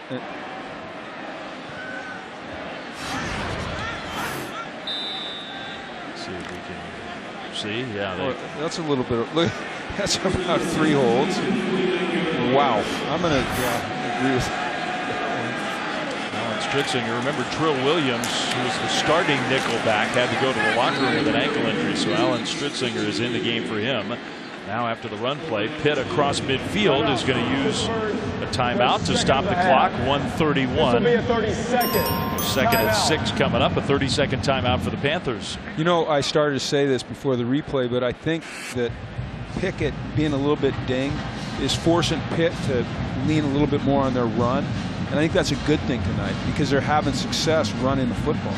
And you want, like I said, you want balance because it opens up both sides of the game for you. Well, it's been impressive that Pitt has been able to transform its offense. They've thrown the ball effectively this year. It's been a nice story, but this program, the bedrock of this program so many years has been the ground game. And I think Mark Whipple, as much as he likes to sling it around, he told us he wants to run the ball more effectively, and they have definitely done that tonight. Next positive game will get them to 100 yards rushing in the first half. 2nd down. Pickett this time rolling left. Throw toward the sideline. It is incomplete. A good run game will make any coach very, very happy. What I like is it shows toughness. And talk about Pitt football and toughness. I was fortunate to coach 2 Pitt greats. Ricky Jackson, who's in the Hall of Fame, the Saints, the outside linebacker, tougher than nails, and then Craig Ironhead Hayward. You got a name like Ironhead, of course you're tough. But I think that if they go in with 100 yards rushing at halftime, Pat Narduzzi he's ecstatic.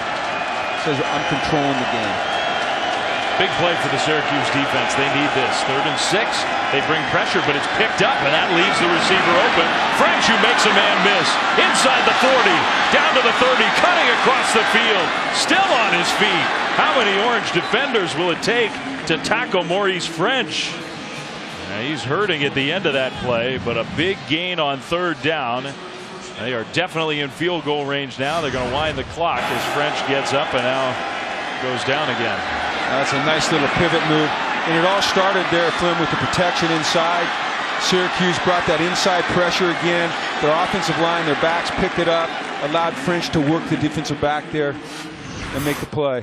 He started to get up. He dropped back down to the turf. That was a lot of work for 17 yards, but it was a big 17 yards.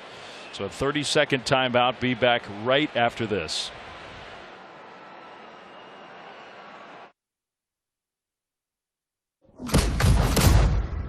What's Treadstone?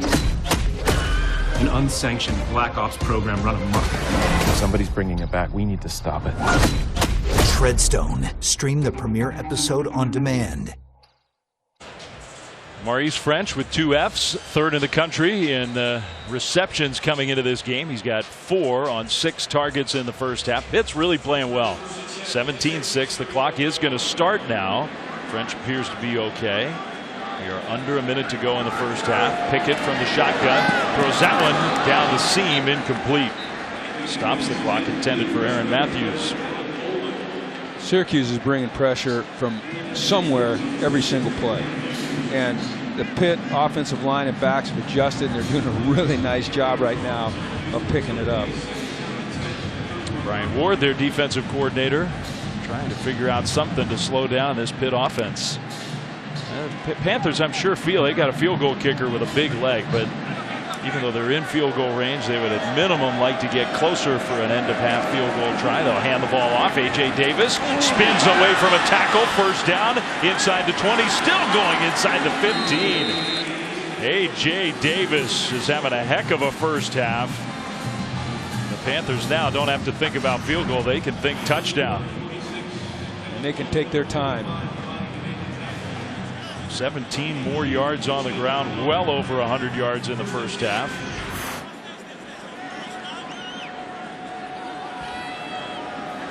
Eight rushes, 73 yards for A.J. Davis. Pickett throws, it's caught. Touchdown, Pitt. Maurice French back in the game. Nice throw, good catch.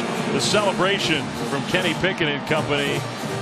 And now Pitt is piling it on. 14 yards with 23 seconds left in the first half. This is a beautiful ball. They get French into the boundary and man-to-man, and that back shoulder pylon throw that Warren Moon made famous way back when. Beautiful throw by Pickett. I guess French was okay. That's hard to defend, that throw and catch. Very hard to defend. Extra point up and good.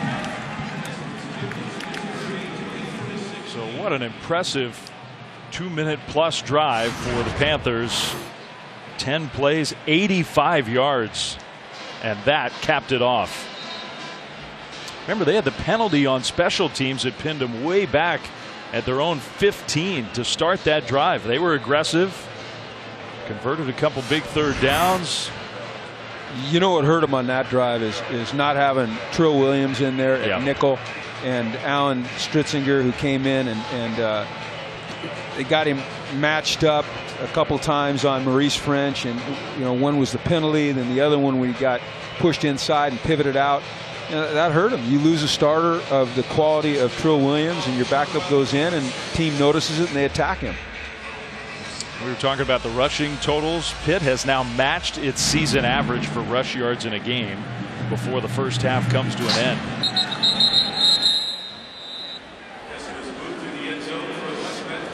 Top-ranked boxing tonight. Battle of the Unbeatens in the light heavyweight unification bout between the Russian IBF champ Artur Beterbiev and the WBC champ from the Ukraine Alexander Vazdik, nicknamed the Nail. 10 Eastern, Temple University in Philly. It's on the ESPN app. Catch it live on ESPN and ESPN Deportes. Thank you, Clark. Not a fun first half for that man, who said to us, we could lose our season if we don't play better. We have a chance to waste the momentum of last year. I mean, Dino put a lot on this game, and he's going to take a knee at the end of the first half. He's going to hear about it from these fans in Syracuse who are not happy with the way their Syracuse team is playing. Yikes. So the Orange are going to have to try to regroup here as we go to halftime. 24-6. Pitt, what a performance by the Panthers. Time for the Nissan halftime report with Matt, Joey, and Jesse. Clem, thank you. Welcome into the Nissan Halftime Report. Jesse Palmer, Joey Galloway, Matt Berry. Syracuse off to an 0-2 start in conference play for the first time since 2016. It does not look good. Here at the Carrier Dome in Syracuse, where it has been almost all Pitt in the first half. 24-6 is the score as we get ready to start the second half. The Orange are going to have the ball. And Kessman will kick it deep into the end zone or close. It's going to be returnable for Sean Riley, who changes directions and gets tackled at the 15. Well, we teased America. We made you wait for Kark after kick. It's Kark after the second half kick. Paul Carcaterra, what do you got? Just caught up with Dino Babers, the Syracuse coach. I asked him about the quarterback situation we've seen too with Tommy DeVito and Clayton Welsh. He said it was predetermined based on the way Pitt plays defense. I asked him how do you offset all these sacks, 6 in the first half. He says they're going to be aggressive. We got to take shots downfield. And finally I said, anything else, coach? He said, there are little kids watching your show, with a chuckle. You know why I'm laughing is because when I watched his body language in this game, that's kind of the feeling I got.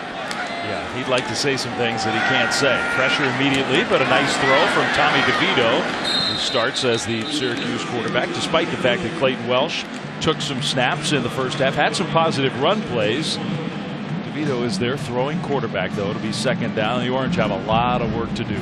Yeah, the two quarterback thing is great, but when your running quarterback is in on 3rd and 11 and he tries to throw it, not great.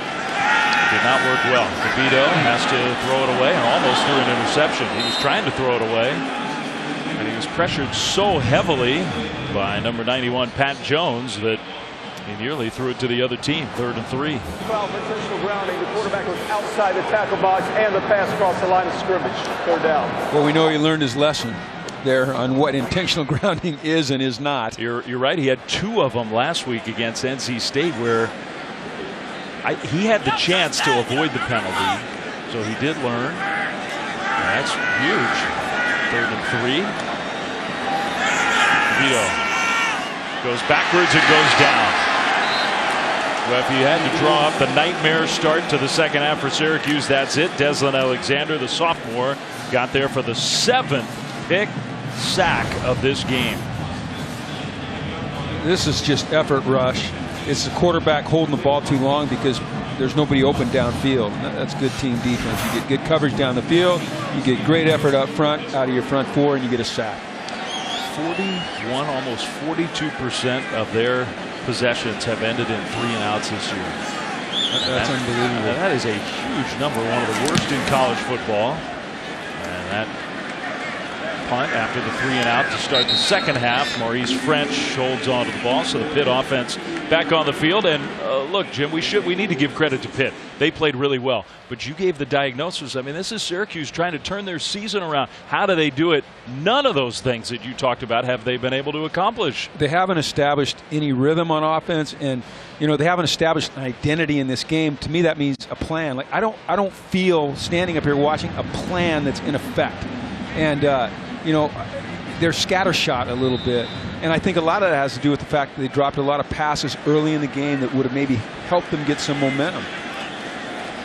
Pickett hands off A.J. Davis, who had a big first half. Pitt had to be thrilled with the way their offense functioned. It was so balanced through the air, on the ground. People sometimes assume that we're talking about balance. You're talking about a 50-50 run-pass ratio. You're not. You're talking about run-pass efficiency. And that's what Pitt is. They're efficient throwing the ball, and they're efficient running the ball tonight. Pickett is going to throw here after the play fake and throw it away. Good pressure from the Syracuse defensive line. They have generated some pressure in this game. Look, there's 24 points on the board for Pitt, but Syracuse defense has not played poorly. They've been put in some really tough situations. You mentioned all the 3 and outs, so they're not getting a lot of rest. They lost one of their better players in Trill Williams, who's a really good nickel, which you need against these types of offenses that are deploying 3 receivers all the time. And they have put pressure on the quarterback. Well, the way their offense has struggled, they need a big play from their defense. Turnover or something. Back came in motion. Pickett steps up, and he will be sacked.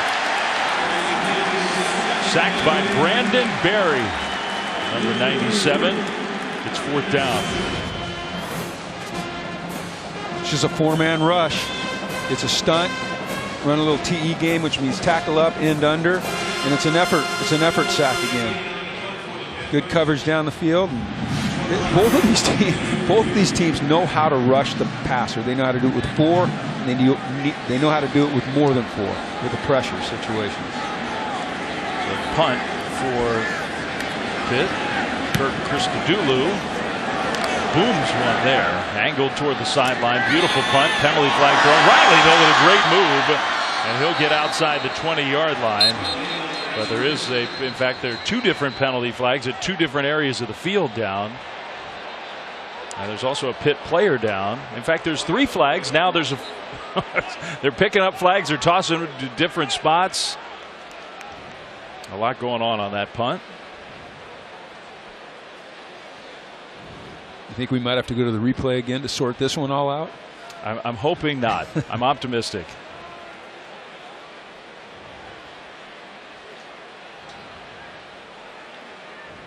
Stuart Mullins picks one of them up. No foul for unsportsmanlike conduct. The Syracuse player was informing the Pittsburgh bench that they had an injury on the field. Okay, so that picks up that flag, but there's some other flags to account for. So they threw that extra one at the end of the play because a Syracuse player came over to the sideline. They thought it was taunting, I assume, but it was not that. Now we got to get the other penalties sorted out. You can't penalize them for good sportsmanship, can you? we decided not. We don't see enough of that. During the kick, personal foul, illegal blindside block, number 24, receiving team. 15-yard penalty from the end of the kick. First down. And that may well have been the hit that injured the Pitt player. So right near midfield. See if we can see it. Yeah, there it is. So that penalty is going to give the struggling Orange offense very poor field position when we come back.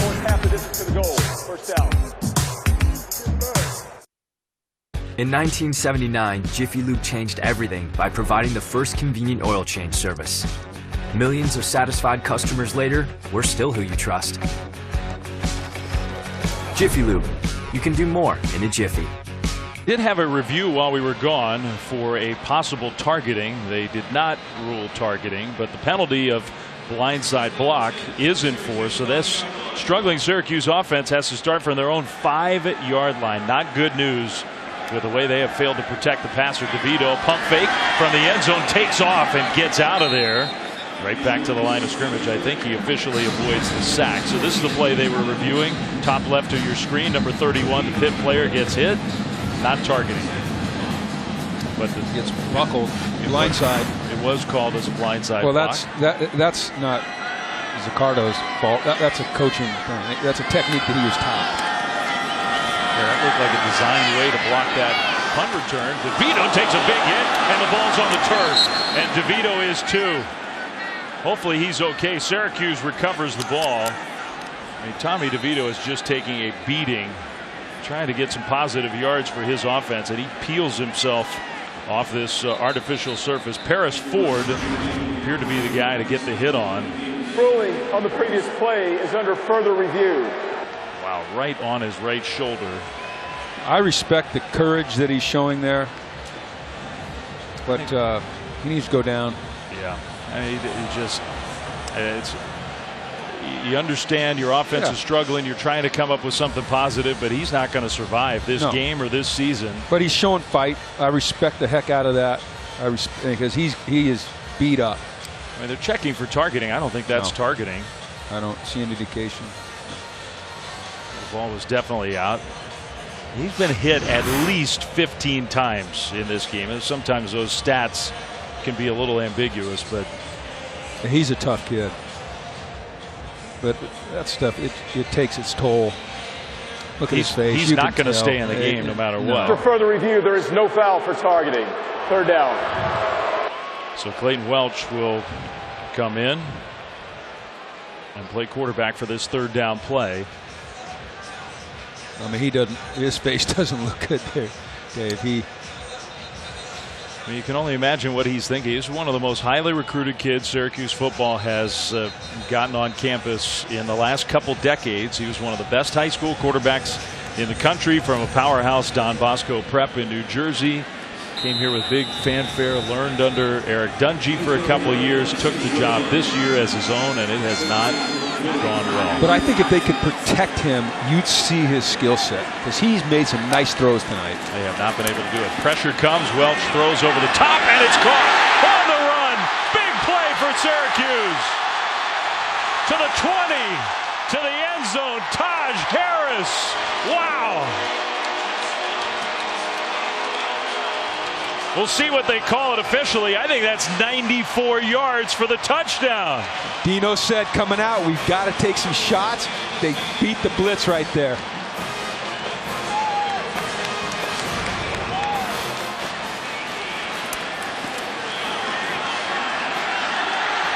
You know what's rare? You tell your corners. This is what you tell your corners when you're blitzing. You say, don't play bump and run, especially on 3rd and 11. You can bump and run. It's an easy throw for the quarterback.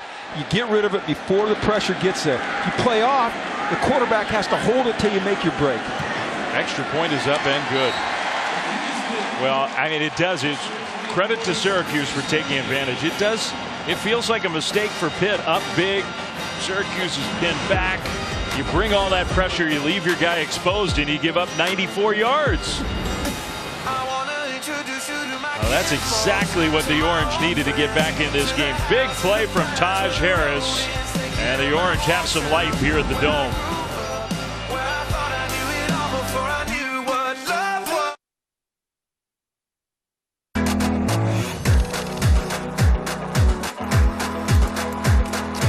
The world's never gotten enough of it. So, we proudly bring you more of it. The new 911. Timeless machine. ESPN College Football, brought to you by Samsung QLED TV, the official TV of ESPN College Football, and the Lexus ES, a product of Mastery. Experience amazing at your Lexus dealer.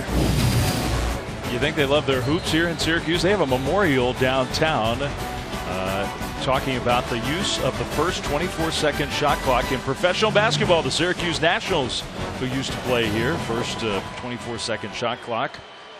And it's the 65th anniversary. They got a memorial in town. Kickoff for a touchback. Pitt's get the ball back first. Let's check in studio with Matt Berry. Guys, Ohio State playing a little Friday night football on the road, taking on Northwestern. It was quick work for Justin Fields. Chris Olave, 20-yard touchdown. Northwestern marched down, got a field goal, ended the first. Buckeyes up 7-3. Meanwhile, here, this game has changed in one play. 94 yards, and Syracuse has some life. The Orange defense did hold the first Pitt possession of this second half. Clayton Welch, who threw that long touchdown pass, is bouncing around on the Syracuse sideline. He's fired up. He should be.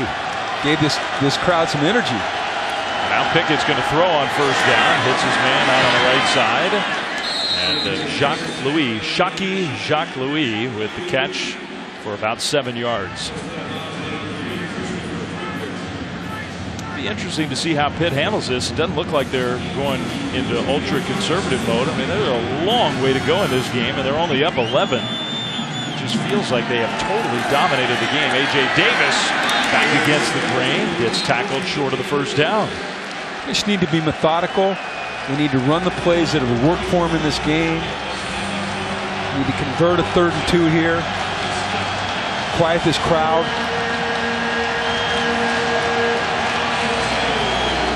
First time in a while this crowd believes their team has a chance tonight.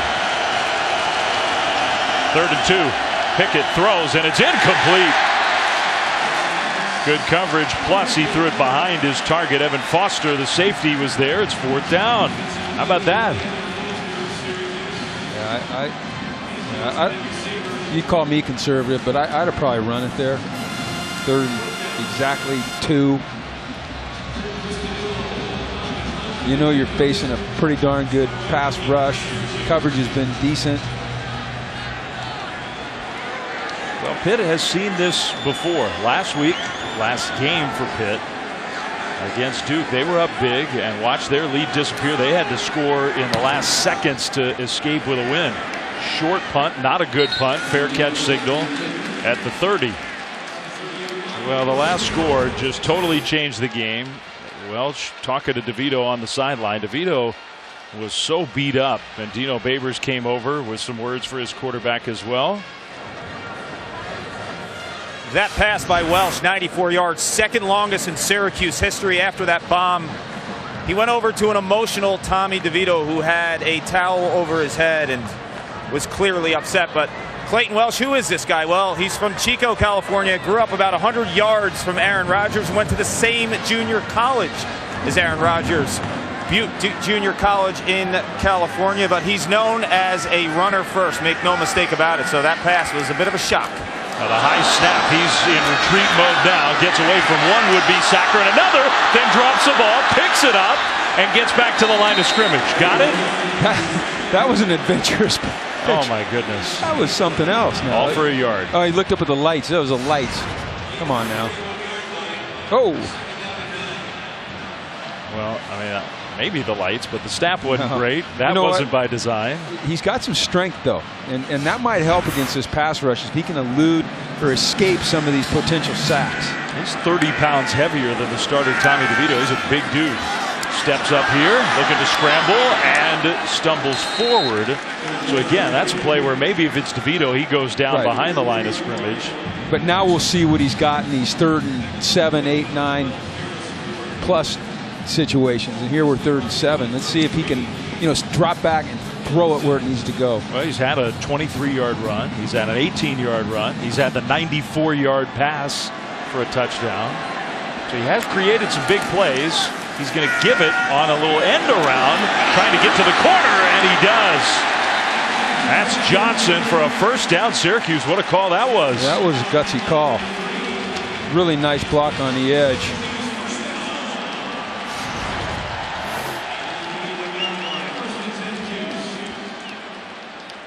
Yeah, that one block was key from the tight end. That looked like Aaron Hackett. Hackett, and then he see him look around.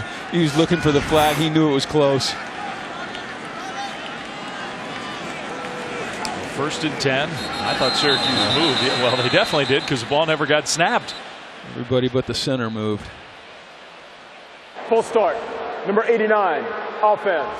5-yard penalty. First down. Hackett's the one who gets flagged, but I don't believe it was on Aaron Hackett. I think they gave him that one because he maybe got away with a little bit of a hold on the one he before. Maybe did. That was on the center there. Aaron Service, all those yo-yo tricks and can solve the Rubik's Cube, but for one play, he forgot when he was supposed to snap the ball. He's their best offensive lineman. 1st and 15. Welch throws into the ground. Well, those short throws have not been pretty from Clayton Welch. Tommy DeVito, who took this hit, coughed up the ball right on his shoulder, right to his face. He has one of many hits he's taken in this game and this season, and now he's in there. So you got the backup in the game, as Clark described him, the junior college transfer from Chico, which if you don't know where Chico is, it's a long way from Syracuse. Welch on the move. Shows you what he can do with his legs. I mean, that was a nice run. Still going to be 3rd down. Well, here's what's interesting for Pitt. Number one, did they prepare at all for Clayton Welch? Because essentially what you're getting with Clayton Welch is a wildcat type of scheme with a guy that can throw the ball, as he's shown us on the 94-yard touchdown. Now, the timing routes, he hasn't shown that he can do that. 3rd down, he's going to heave it. That same style pass, better coverage here, incomplete. Incomplete, trying to hit Taj Harris once again. He took a hit. It's 4th down. And now he's the one who's sort of hobbling off the turf, holding, it looked to me like that left shoulder. He's not right. No, he's not. That might have gone back a play or two. This might have been sort of the second hit, because I think he was hurting even before that snap.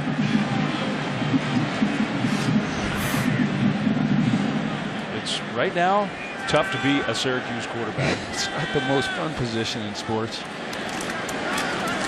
6. Hoffrichter, very high, nice punt. French gets out of the way, but it bounces into the end zone for a touchback. So Pitt, different feeling game, but they get the ball back, leading 24-13 in the third quarter.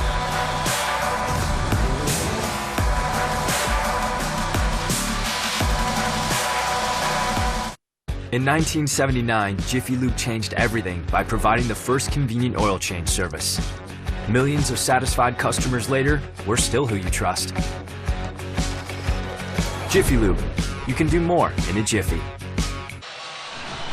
This ESPN College Football presentation is brought to you by Ram Trucks from Syracuse, New York, where the quarterbacks on this orange team have to be tough. They are just getting pummeled. First, Tommy DeVito, who's out of the game, at least for now. Clayton Welch, who came in and threw a dynamic touchdown pass, but has also now, in just a handful of snaps, he's taken a beating during that timeout. He was on the bench with trainers all around him.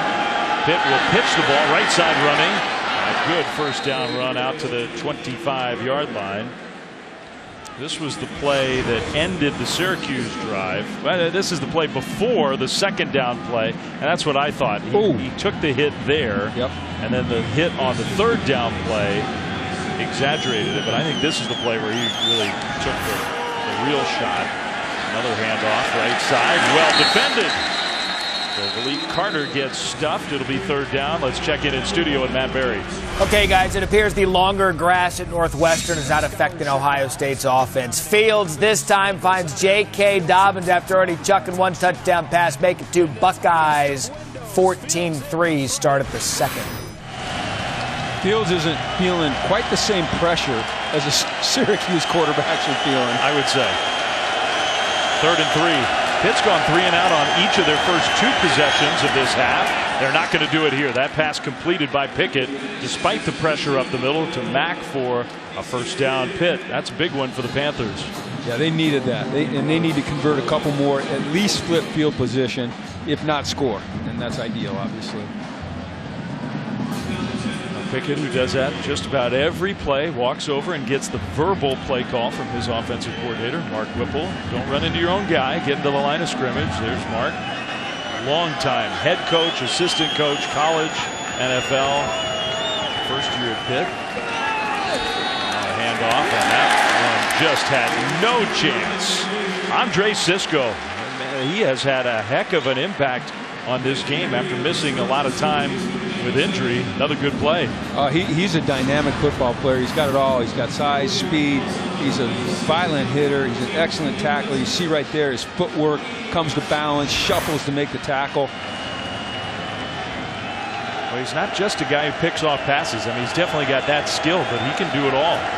Another sort of bobble on the snap. Pickett throws high, incomplete. And I always wonder, when a quarterback has that bobble, just throws off the rhythm of the play. That should have been an easy completion to French. Yeah, you're right. Your rhythm. It upsets your rhythm and your timing.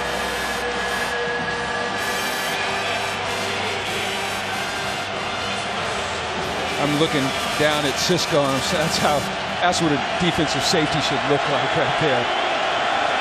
He's playing deep right near the spot where the Panthers need to get for a first down. This throw over the top is incomplete, but 2 penalty flags thrown.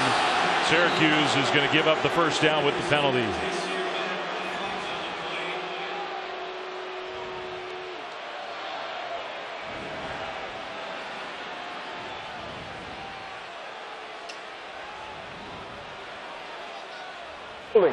Defense, number 18, 10-yard penalty and an automatic. First down. Well, Scoop Bradshaw called for the hold. Bradshaw's playing on the outside, and that was going to be a little pick route, and he gets caught with his hands all over him, and that's a good call. And then there's a little bit more hold down the field, which they could have called PI. You're right. So that's a big first down, first one of the half for Pitt. With 5:14 to go in the third quarter, Syracuse showing some life, and their defense is playing well.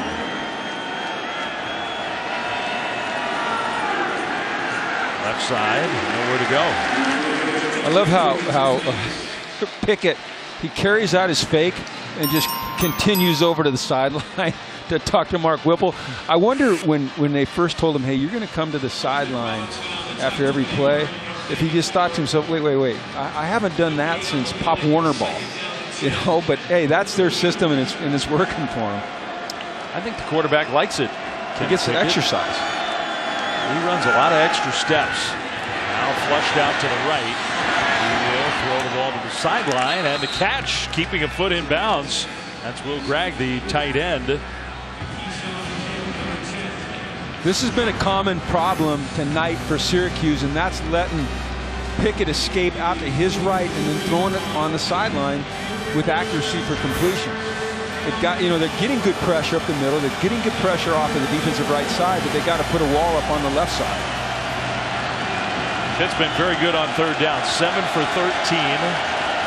They've converted a couple on this drive with a penalty and a pass completion. Pickett more time, but the time goes away and he goes down. Josh Black has played very well tonight. He gets the sack, and Pitt is going to give the ball back to Syracuse. Carter Warren, the left tackle. You see Carter Warren right here. He just gets out-athleted here. He gets turned around, as you can see, and he gets caught up on the stunt and confused, and that shouldn't happen right there.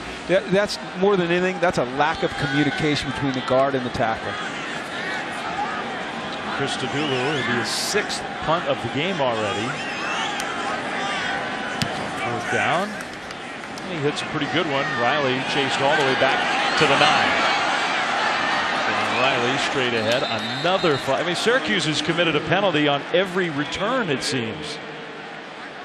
Meanwhile, Kenny Pickett, remember, he went to the locker room early in the game. I don't know if something got exacerbated there. He's going back down the tunnel again. Meanwhile, what's the penalty? Syracuse is just making it way too hard on themselves with these unforced errors. You know, it's probably a hold. Don't hold. You know. There is no foul for holding during the return. Okay. Timeout. Well, good. There you look at look at Dino. Thank goodness. Yeah, they picked it up. So now the Syracuse offense gets the ball back when we come back. In 1979, Jiffy Lube changed everything by providing the first convenient oil change service. Millions of satisfied customers later, we're still who you trust. Jiffy Lube. You can do more in a jiffy. Well, this season, Taco Bell is celebrating student sections and passionate fans like these by awarding the Live Más Student Section of the Year. The Syracuse student section is already on the national watch list. Maybe not thanks to that guy. Go to ESPN.com/Taco Bell to see how your school can compete or get the committee's attention by using hashtag Live Más Student Section Contest.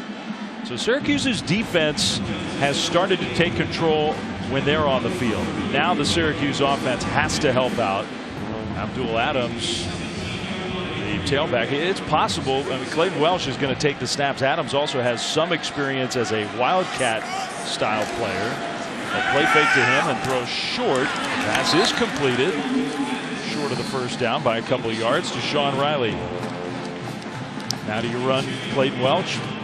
You know, that's his first true completion. Do I run 3rd and 2? I wouldn't be surprised at all to see a quarterback lead.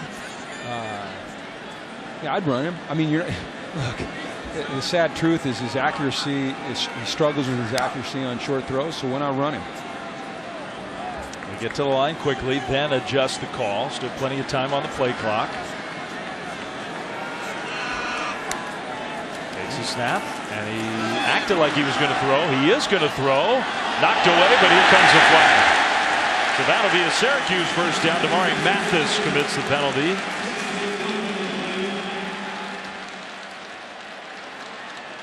Don't beat Pass interference, number 21, defense. 15-yard penalty and an automatic. First down. Don't beat yourself. You know, don't beat yourself. And I said, hey, get up and bump and run. Make him throw the fade ball. And that wasn't a good throw at all, but he got handsy. So that's a big penalty for Syracuse. Gives them some breathing room as well. Still 2:12 to go here in the third quarter. Welch throws over the top. His receiver fell down, and he threw it 10 yards out of bounds anyway. What has worked for Syracuse when he's in the game is designed runs for him. So maybe we try to go back to some of those. Let's not get cute. I totally agree. You also wonder, he took those hits on the last possession and was hurting as he came to the sideline. Penalty flags all over the place. Start. Number 64, offense. 5-yard penalty. Second down. That's Ryan Alexander, the right tackle. Well, these are the. Listen, I'm exasperated. Okay, this is a coach in me coming out. You've got a quarterback in there that is not a thrower, and you're putting yourself in 2nd and 15s, and it kills you offensively. Penalties have been a huge part of the story for Syracuse. They're just going to keep throwing this. That's another penalty for sure. How many flags can we throw on one play? How about 3? And Damari Mathis just held on for dear life. Maybe he thought a big gain was coming if he didn't do that. They're picking on him right now. Keep picking on him. Well, now they're replacing him. Number 21, defense. Automatic. First down. Yeah, they're taking him off the field. Oh, he's in straight DB panic mode, and I'm sure you've heard Lewis say that on occasion. It's when a quarterback corner feels like he's beat, he does anything to make sure the guy doesn't get free. Pressure comes. The blitzer was totally upended. That throw almost intercepted. It came late. Paris Ford made a good break on the ball and almost picked it off. I am flabbergasted at how much they're throwing the football with a quarterback that is best running it. It doesn't make sense to me. And look, he may be beat up a little bit, but the best thing he does is run the football. And if they can create a man advantage because he's a wildcat type of guy, they need to do that. Well, I'm with you. They set up a screen here, read beautifully in the big hit. That is lucky for Syracuse that that wasn't even worse. Well, it was a horrible throw. I mean, the dang ball almost hit the top of the carrier dome. I mean, he put too much air under that. He's going to get his guy hurt. Hamlin. And I know I sound really critical, but it's just the way it is. Yeah. You can't loft the screen that high. Hamlin's made some big hits in this game. Another one there. You're right, Adams. He's lucky he survived that. So now it's 3rd and long with the quarterback struggling to throw. Pressure picked up, so he's got some time. Floats that one to the sideline, and it's caught. Inbounds and very close. I didn't even think that's who he was throwing it to, and Tristan Jackson came back and broke on the ball and made the catch, and they spot him short. It's 4th down and about a yard. I think he was going to Johnson. I thought he was too. I don't believe he was throwing the ball to him. I am just going to put in a request to Dino, run the ball with the quarterback. Welch takes the snap and a timeout maybe before the snap. Yeah, Pitt called the timeout. The snap, timeout, Pittsburgh. 4th and 1. This will be a 30-second timeout. He does not look healthy, does he? Clayton Welch, I mean, he's wincing. No, he's hurt. He is hurt. They don't really have another quarterback. What are they working on? At least it's his left shoulder. Yeah. And that's what was bugging him before. Collarbone, shoulder area. They're digging underneath that shoulder pad. Tommy DeVito's had his helmet taken away. This was on the last series, and he took another hit after that play. Yeah. That's a big, strong guy, but he's taken a lot of hits. We think that Rex Culpepper, who's played some tight end, a kid from Tampa, Florida, hasn't played much quarterback. I think he did start a game a couple years ago, Rex Culpepper, and threw the ball around against Boston College, but he has very little experience under center. We think he's the 3rd string guy. We don't see him warming up, though, do we? He's not warming up. You're in a pickle if you're Syracuse right now. You got a guy who really can't throw it well, at least timing routes and things that you have to throw on time and quick. So on 4th and 1, they're going to keep it. Welch made a man miss, took a big hit, drives forward, and he got the first down. His helmet flies off too. Now that was a tough run from Clayton Welch. Well, we're going to find out who the 3rd quarterback is now because he's got to come out. His helmet came off, and there's Culpepper. Look at, he's getting ready. Yeah. There he goes. You know, if Culpepper just got told to stay on the sideline, no, now he's coming out. Well, they could use a timeout, but that wouldn't be smart. Not in a game like this, going into the fourth quarter and down 11. They had to just drop back and huck it deep with this kid. No one would expect that. I'm totally with you. Let him air it out. Well, they're measuring. Yeah, so I thought he had it clear. Me too. You know, the way they first ran out, I thought he clearly got it, but there's a question whether he did or not. He's a tough kid. Both of these Syracuse quarterbacks are tough kids because they're taking a pounding. So this is big here. And yeah, he barely got it, but he did. So now we'll see the third stringer for at least one play. Rex Culpepper, big kid. I mean, you can see why they tried to find a home for him at tight end if he wasn't going to be a quarterback. He's got Adams in the backfield alongside, and he will fake it and throw. Knocked away, incomplete. When Rex Culpepper came into the game, the complete dome had an ovation for the kid. They know what he's been through. This is a kid who missed some time earlier in his career from testicular cancer. He was sidelined and just a battler. Dave, you mentioned he played some tight end and third string quarterback and a program first kid who's just tough as nails. So for one play in, now back on the sideline. And we'll see if Clayton Welch can just keep playing in this game. He's going to take the shotgun snap, get pressured, takes a huge hit on that shoulder. My goodness. Now penalty flags thrown at the end of the play in the secondary, but Clayton Welch is, I don't know how he's going to stay in this game. Interference, number 11, defense, 15-yard penalty, and an automatic. First down. That's the third one of those on this drive alone. I mean, the Syracuse quarterback is literally throwing it up for grabs.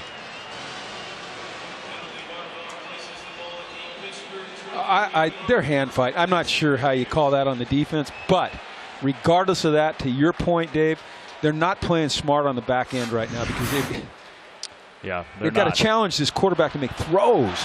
Riley gets to that corner with his quickness, gets shoved out of bounds. Syracuse fans wanted another penalty flag, but a nice gain. Clayton Welch took another gigantic hit and got driven down into the turf right on that left shoulder, which already is clearly hurting him. He's the second quarterback. The starter, Tommy DeVito, has been pummeled out of the game. And through all of it, at the end of the third quarter, or real close to it, Syracuse is in this game. Are they going to get the play snapped? Yes. Welch throws toward the end zone. It is incomplete. And there was contact there. This time, no penalty flag thrown. That was Theron Coleman with the coverage. That is the final play of the third quarter. Well, is Syracuse going to have anybody to throw the ball by the end of this game? We don't know. But Clayton Welch made one really good throw. 94 yards for a touchdown that has the Orange back in this game as we go to quarter number 4.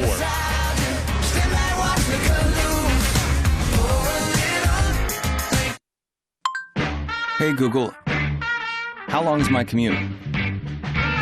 It should take 17 minutes. Play the Bill Simmons podcast. Sure, playing the latest episode of Bill Simmons' podcast. That as soon as things get done in the Dome, they heat up in the ring. Tonight, boxing history is made live on ESPN. Unbeaten power puncher Archer Beterbiev against unbeaten super skilled Alexander Vostok. The first time two undefeated light heavyweight champs fight in a unification bout. Dave, back to you. All right, Tess, thank you very much. You're watching the ACC on ESPN. And there have been a lot of times, Jim, tonight where this has felt like a boxing match. The way that the Syracuse quarterbacks have been hit and beat up. I'm struggling to remember a game where one team's quarterbacks took more hits and bigger hits than Syracuse in this game. And yet here we are at the start of the fourth quarter. They are very much in the game. Welch under center. They were trying to hand off to the tight end, and they moved. They were going to get the first down there. Start, number 63, offense. 5-yard penalty, third down.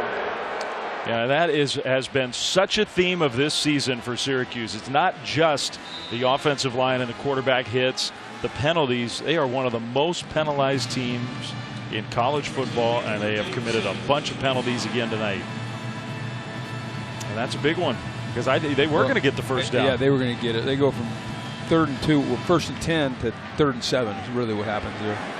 Well, still a long way to go. Pitt just felt totally in control of this game. Now some pressure comes. Welch steps up and gets spun around and goes down. So there's the sack for the Pitt defense. Back out toward borderline field goal range. They do have arguably the best kicker in the country, and you're kicking inside on the turf in the dome, so it is field goal range, but it won't be automatic for Andre Schmidt. It's a huge kick, though. It is. It's a one-possession game, and as you thought earlier, it's turned into it's a defensive battle. 8th sack for Pitt tonight. This will be 49 yards, well within his range. It would be his longest year, though.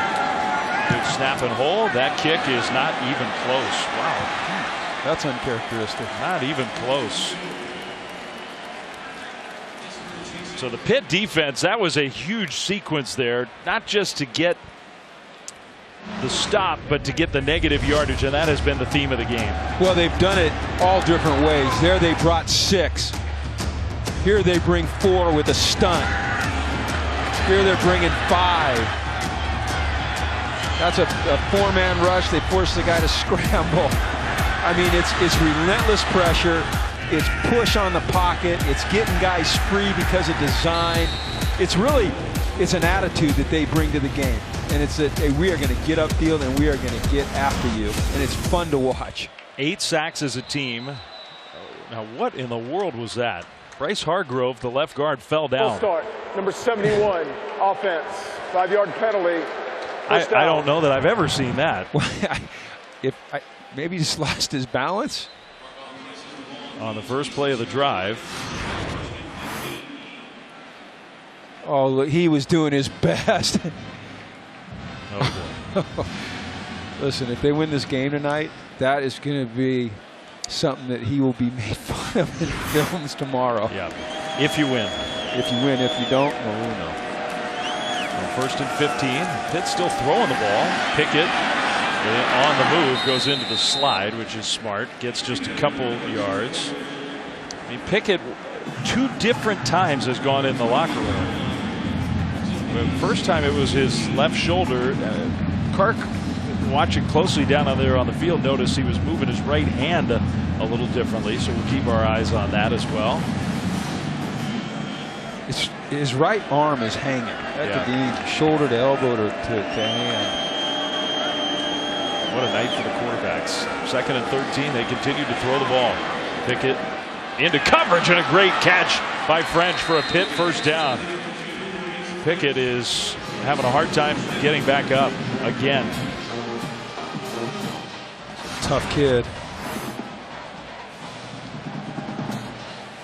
Our man Warren is having a little bit of trouble on that left edge. Yeah, Kendall Coleman is the best defensive player from Syracuse. Yeah, he's really good. Yep. He can get after the passer. Right. He's causing fits, though, for Warren right now. You might need to give him a little help. 19-yard completion there for the first down. Pickett's going to go under center. And a handoff. A.J. Davis loses a bunch of yards. Well, maybe that's why they're not running the ball. Syracuse has committed to stopping the run in the second half, but they've done it effectively. K.J. Ruff was the guy who sort of led the way. That's just so interesting to me. On a 1st and 10, when a team comes in with 3 tight ends and 2 backs, that doesn't really ever do that. They'd shown us 2 tight ends and 2 backs earlier, and then tries to run their counter OF, which is the off guard and the fullback, and then that inside penetration just stuns it. You saw those rushing numbers, well over 100. Their season average basically for a game in the first half. There's a positive run from A.J. Davis. Gets out to midfield, so got a good chunk there. They had been in negative rush territory for the second half until that. But it's still going to be 3rd down and reasonably long. 3rd and 6 coming up for Pitt. Well, Syracuse is going to bring it. They've got to bring it. They got to take a chance here.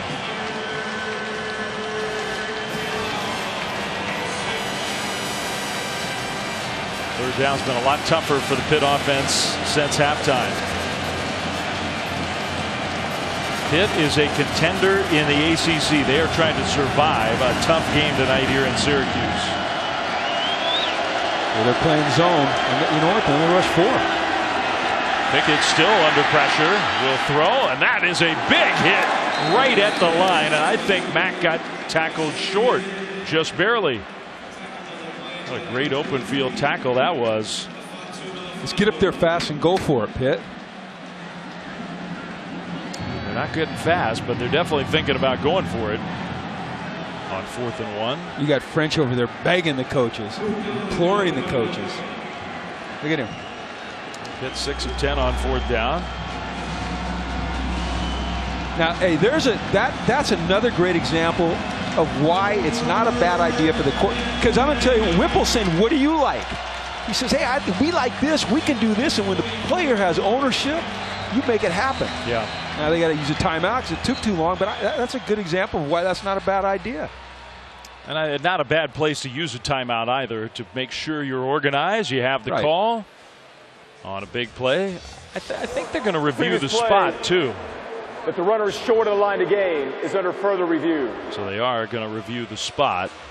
It was a great tackle to set up a 4th down, we think. We'll find out right after this.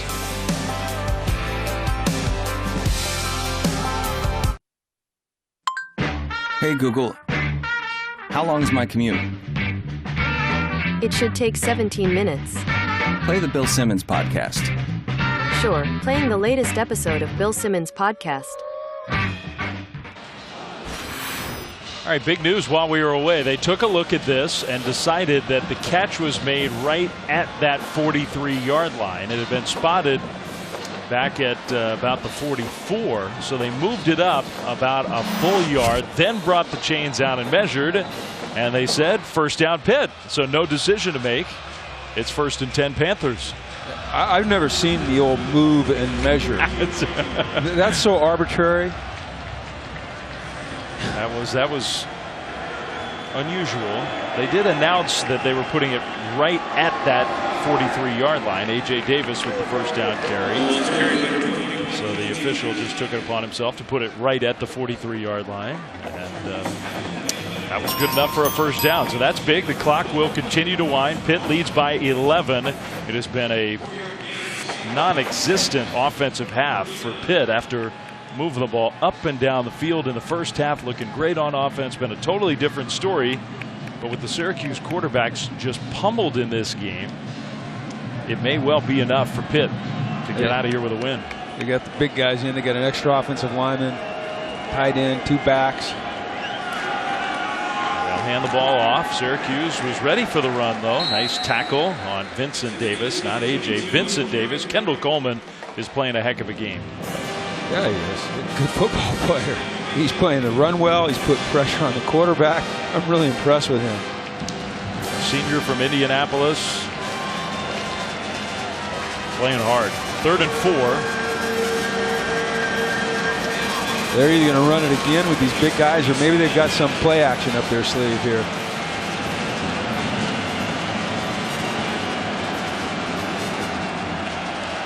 So we'll see. Play clock under 10. Rashad Wheeler is a fullback in the game. They don't use him a lot, and he helps spring that run, and I think it's plenty good enough for a 1st down.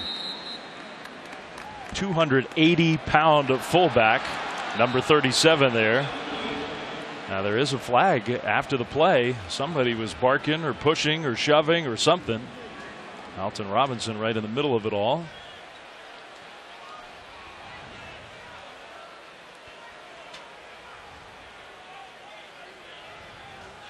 The play should be a 1st down no matter what.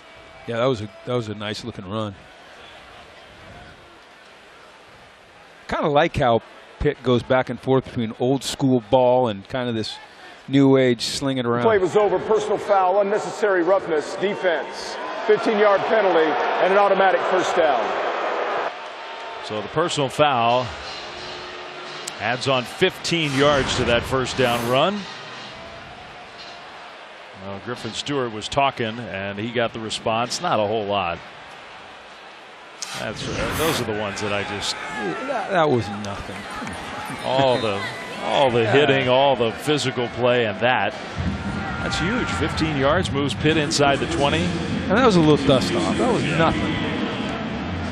Let that one go.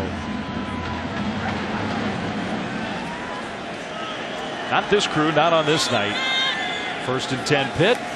It was a good play from the Panthers. Hand the ball off again to Vincent Davis. Let's go to studio with Matt Berry. All right, guys, no such thing as offensive troubles for Ohio State tonight on the road. This J.K. Dobbins' second touchdown of the night. That put him close to 100 yards already in the game. And then Olave already 1 touchdown receptions. So Dobbins has 2 touchdowns, and Olave catches his second touchdown of the half. Right now, 28-3, all Buckeyes. How much fun is that Wisconsin-Ohio State game that's coming up here soon going to be to watch? Oh, man, I can't wait. Well, I think it's going to be fun. It's probably not going to be fun for Jim Leonard, the defensive coordinator for Wisconsin, to plan for that Ohio State offense because they look so powerful.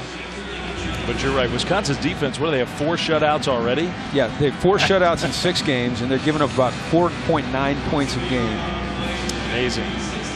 Meanwhile, here the clock is moving. This is now 6 minutes and counting on this drive for Pitt. Under 8 minutes to go in the game.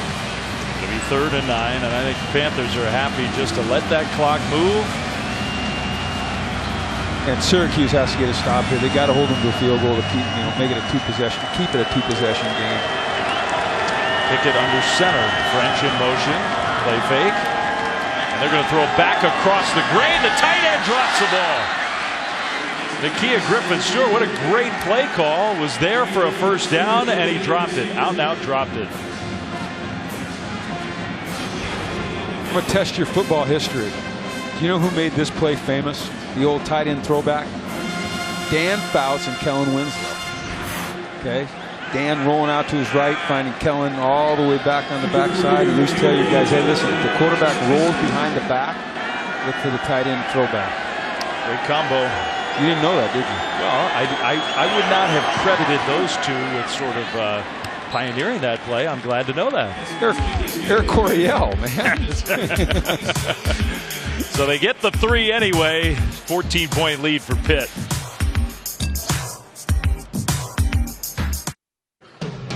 There is someone walking behind you. Turn around. Look at me. There is someone.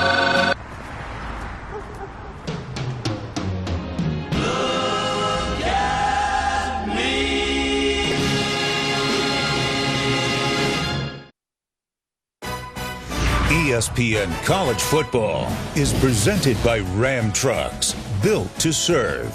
And in part by today's military. Your child's success tomorrow begins with your support today. Visit todaysmilitary.com to learn more.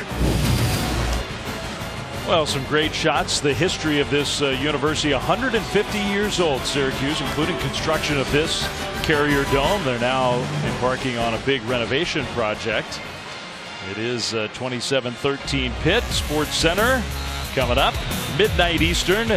Game 5 in the American League Championship Series. Yankees trying to keep their season alive. Zion's hurt. What does that mean? All the coverage from fights. As Pitt kicks the ball off to Sean Riley and Syracuse. It'll be a touchback. 14-point lead for Pitt. I mean, it's just, I can't remember, Jim, a game where quarterbacks for one team took more hits than Syracuse's quarterbacks have taken tonight. And some violent hits, too. I mean, look at that shot right there. That's I mean, his mom, out of the game. Yeah, his mom's crying. I mean, she doesn't like to see that. But great pass rush, yeah, but the protection, they got to figure that out. Listen, I know that they're not the most experienced group, but they have played enough that they should be able to figure some of that stuff out. And if they want to have any success in going down the line here in their season, they have to be able to protect their quarterback. Yeah. You have to be able to. I mean, the answer we got when we asked about, so why so many problems protecting up front, was youth.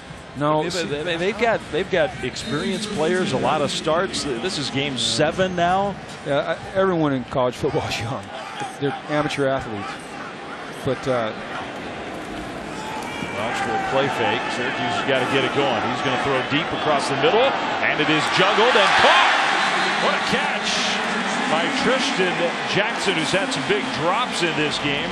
But that was a great play. So Syracuse on the move again. Well, this will spark you now. Yeah, managed to juggle that and hang on. Tristan he's an artful player. He can really maneuver his body and find the ball. Yeah, uncharacteristic drops in this one. Welch throws. He got hit, I think, as he released that one. Caused the incompletion. Pat Jones was in there once again, number 91. Good player. They got a lot of good players up front. So that was kind of the point you were making was, look, okay, Syracuse had to replace some good players. You're playing tonight a good pass rush team, a lot of good defensive. You have to be better than this. You do, and if you're lacking some of the athletes and you've got to schematically figure out a way to protect your quarterback. Well, you're going to run out of quarterbacks. Right. Clayton Welch just took another gigantic hit on that play. He's taking a hit every play. Yeah, and you'll see some teams, for instance, Washington State, they've had some good linemen recently. But when Mike Leach first got there, they didn't have very good linemen. Their quarterbacks didn't get touched. And they didn't have tight ends in the game, but they would get rid of the ball immediately. And the catch and run instead of standing back there and letting the rush get to you. It's 3rd and 10 for Syracuse. Welch steps up. Will throw across the middle. This man is wide open. Nice delivery. First down, Syracuse. Down to the 25 and inside the 25. That's Jackson again. I love you know what? We're talking about the pass rush and these guys getting hit. But how fun is it to watch a guy like Welch go out there? He's beat up. He knows he's getting hit. And he just kind of grits his way to a completion again. He is. He's hung in there. He's made some good plays. They hand the ball off here. And Mo Neal got spun around, ends up losing yardage. The clock is definitely a factor. Syracuse is down 2 touchdowns, so they got to get in the end zone. Well, just throw a couple fades up there. The way it's gone for Pitt's defensive backs lately, there's a chance you get a PI. I would put that pass they got at the top there. Just throw a fade to Tristan. Got a press corner on him. They might do it. Well, just looking at that direction. This one thrown to nobody. Incomplete. It's 3rd down. It does stop the clock. So instead of going to Jackson, he went to the other side. Had a lot of these plays. 3rd and 13. This is the 8th time in this game they've had 3rd and more than 10. They're searching for a play here a little bit.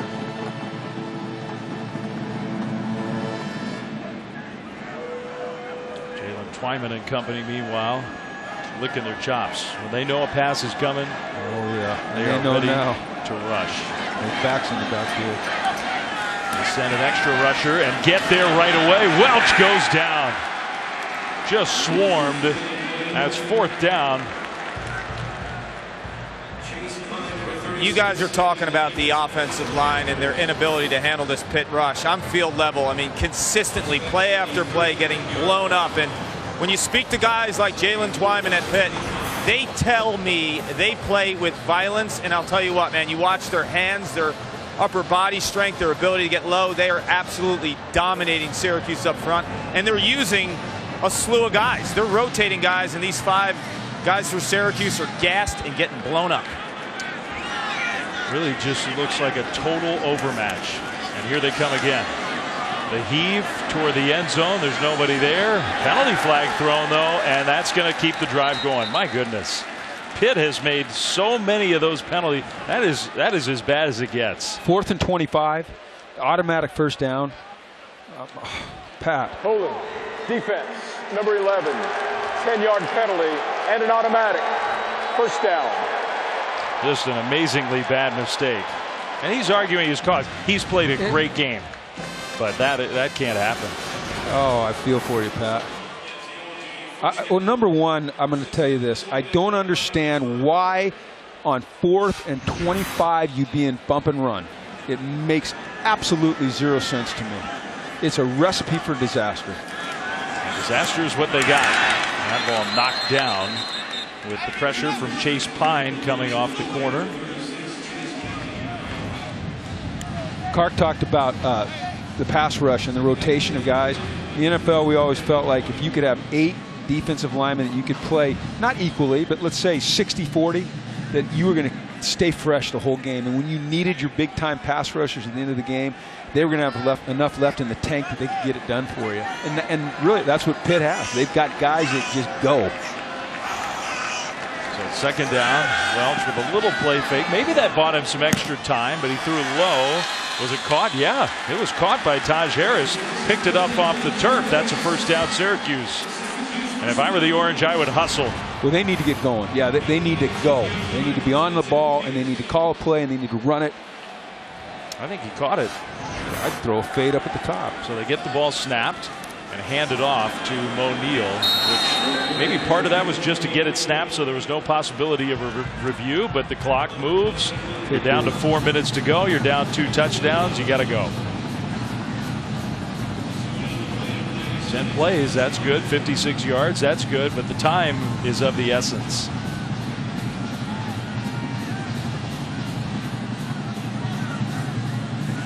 Dino he's on the officials there. He said, hey, they're holding our guys down. Second down. Welch back up in. He's going to run. He's got room. Welch will dive toward the first down, but he did not. Well, they will say, I guess he got out of bounds. Well, that was generous. They stopped the clock. I didn't think he did. He does not have a first down. Now there's a Pitt defensive player on the turf. Maybe Salim Brightwell. No, that's Jalen Twyman. Twyman. Might just be gas. Might be. How did they call that out of bounds, by the way? Good grief. This has been a weird game at the Dome. We'll be back after this. In 1979, Jiffy Lube changed everything by providing the first convenient oil change service. Millions of satisfied customers later, we're still who you trust. Jiffy Lube. You can do more in a jiffy. Studio, for those looking for top-ranked boxing, the undercard bouts have started over on ESPN News. When the game concludes, the championship bout between Bozdik and Beterbiev will be here on ESPN. Again, top-ranked boxing has started on News. We'll move over to ESPN after this. Toward the end zone, and it is incomplete. Riley kind of broke off the route. Thank you, Matt. So those of you looking for boxing, find it on ESPN News. It's 4th and 2. Syracuse, to keep its chances in this game alive, they got to get it. And they got to get it fast. They have not scored a touchdown in the red zone yet. They have the one very long touchdown pass play. So basically the hopes they're for gonna, the they're going to Orange. get under center and sneak it. Let's see if that's what they do. Neal empties the backfield, and Welch gave it to that tight end, so they try that play. Now the ball came out at the end of the play. He might have been down. I thought he was down. It wasn't blown down. Hackett leaned forward and got the first down, but Pitt comes away with the ball. Now the question is, was that a fumble on the field? They're ruling that it was. I'm sure they're going to review that one. Aaron Hackett saying I was down. Field is a fumble recovered by the defense. The previous play is under further review. He was sort of juggling the ball, but to me, he's definitely down. He had control, and then his rear end hits the turf. That's a heck of a run, too, by a tight end. All right, is he down before the ball comes out? Elbows down? I think he's down. Yeah. Let's just declare him down to keep it interesting here. Yeah, go tell that to Narduzzi. Well, yeah. I don't think he wants to hear me say that. Now, that elbow is down, I think. And he definitely got the first down, so if they overturn the call, that'll be 1st and goal for Syracuse. 3:16 to go. It's been a strange game. It's been an awful game to watch if you're a fan of quarterback play, because the quarterbacks have just been beat to a pulp, especially on Syracuse's side. Hackett's a kind of versatile guy, isn't he? Saw him blocking on the edge. Good player. Run the ball up inside there. He can catch it. He's a good player. Yeah, I like him. All right, so Syracuse's offense has gotten word that this is going to be down.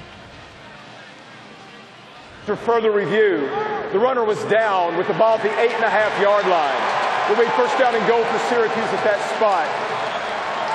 Well, that's why we have replay, but it is fair to say, I believe, that this crew has struggled tonight in a lot of ways.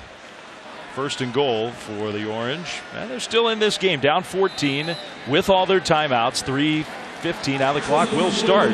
So every second matters when you're down 2 scores. Welch will fake pitch. They're going to pitch it to Riley, coming back left, dancing toward the middle of the field, and all that for just a few yards. That took a long time. Paris Ford does a tremendous job of stringing this thing out, and he's taking on an offensive line out in front of him. Welch under center. Will throw it. Whistled it in there for a touchdown. There's number 89. That's Aaron Hackett. Got the first down. Now he gets the touchdown.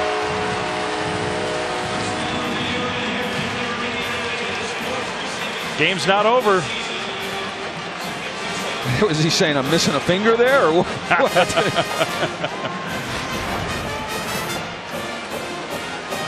Boy, he zips that. It's a good throw. Yeah, on the back hip where it's away from the inside coverage. Good throw.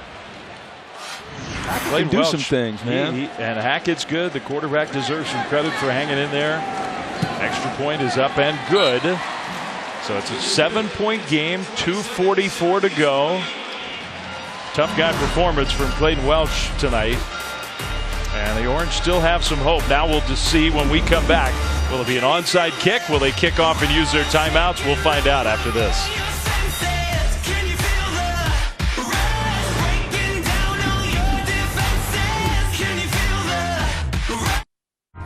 In 1979, Jiffy Lube changed everything. And we're continuing to change. With Jiffy Lube Multi-Care, you can get services on oil changes, brakes, batteries, spark plugs, and more. You can do more in a jiffy.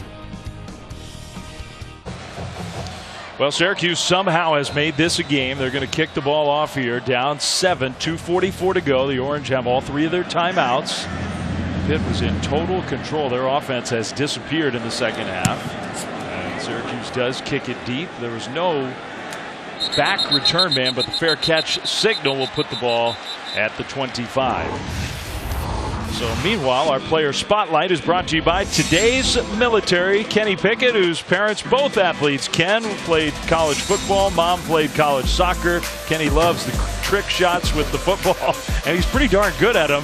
I like that one. Open the water bottle. That is pretty cool. This one's not bad. From the upper level, yeah, right on through. Kenny Pickett, fun guy to talk to, tough guy, good overall athlete. He's played well, 232 yards, 2 touchdowns, no interceptions. He's not 100% healthy. Nope. And 1 first down essentially is going to win this game for Pitt. Syracuse's defense needs a stop. They need their timeouts. Under center, Pickett will hand the ball off. A.J. Davis, that's a good first down run, and it will be a first down Pitt.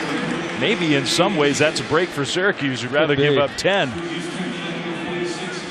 And then you don't use your timeout. Now you lose all that time, but new set of downs. You at least save the 3 timeouts. That's good news for Pitt, though. A.J. Davis with the nice run.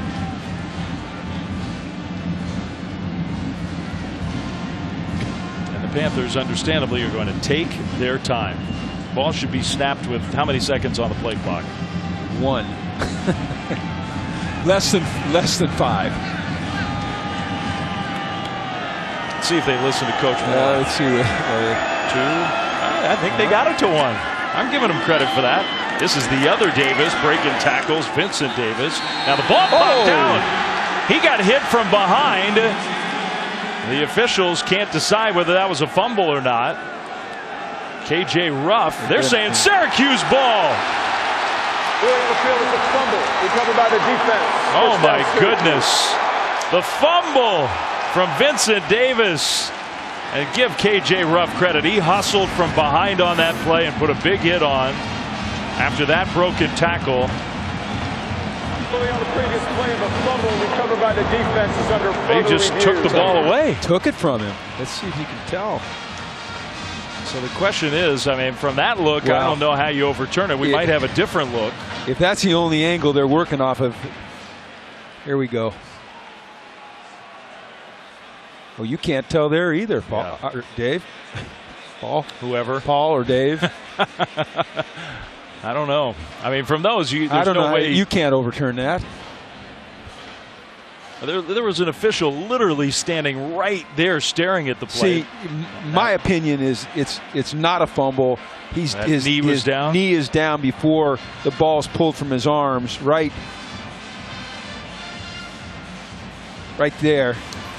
But you can't see the ball, so you can't. I don't know how you overturn it. Yeah, I mean, but you see the ball, but you see it a little bit late. Yeah, I just don't know if you can sync up. When is the knee down? Does he have control? The defensive player, had he wrestled it away by that point? I mean, this.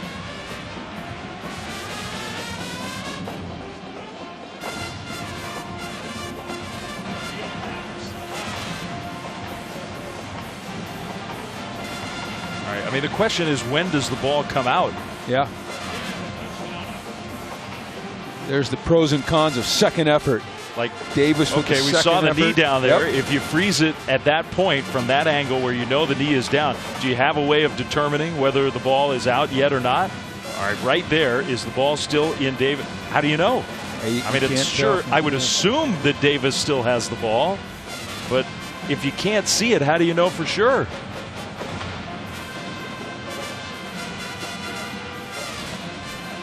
Regardless, that's a heck of an effort play by Ruff. But you know what? That's what Syracuse been doing all second half on defense. So, I mean, I assume that knee's down. He still has the ball. After further review, the runner was down with the ball at the 37-yard line. Ball be placed at that spot. Will be first down and 10 for Pitt. The clock should be set to 1 minute, 58 seconds. 1:58 on the clock and started on my signal. Now this can be a discussion for another time. Syracuse has called their first and maybe they had a timeout look of the that we half. didn't have. This will Maybe be a they saw 30-second something that we didn't timeout. see. That's always a possibility. Because I'm assuming the running back still had the ball. But if you literally cannot see the football, and we're told that there has to be evidence to overturn the call on the field, logic would say he still had the ball. But if you never can see it with the knee down, how do you know? I think that was one of those deals, like you said. It's just like, come on, he has to be. He has to have the ball. Timeout by Syracuse. The clock will now start on the snap. So Syracuse uses a timeout, and I think it's probably the right call. It's an interesting little conundrum there. Yeah. No, I agree with you. I think it's the right call as well. But as the rule stated, I don't know how you overturn it. So that's a huge break for Pitt. Now remember, they had another call overturned on their trick play touchdown in their favor, correctly so. So the replay's been big for Pitt. The timeout at 2nd and 8. So it's not like Syracuse is hopeless. They still have hope in this game. That was their big break, though. And it got overturned. It's a different running back in, and a handoff, and a nice, powerful run, close, but stopped short by a couple yards. A.J. Davis. So it's going to be 3rd down and 2. They whistled the play dead back when he was about 2.5 yards short of the first down. Syracuse uses its second timeout. So they got one left, and they got one play to have some kind of chance still in this game. What to watch for, brought to you by Coke. Coke sharing an upcoming game this weekend. How about Michigan against Penn State on the road? Number 16, number 7 with the whiteout. Tomorrow on ABC, 7:30 Eastern. Penn State is in the national championship conversation. They are. They played really well. And they have. I haven't seen a lot of them. What I've seen has been pretty impressive. Not as impressive as the top teams. But I know this for sure is they're playing defense once again at Penn State. Really good defense. They got challenged by this Pitt team, but survived that game. So now Pitt 2 yards to basically put the game away. 3rd and 2. A.J. Davis in the backfield. They're going to come with some pressure and try to fill up the gaps.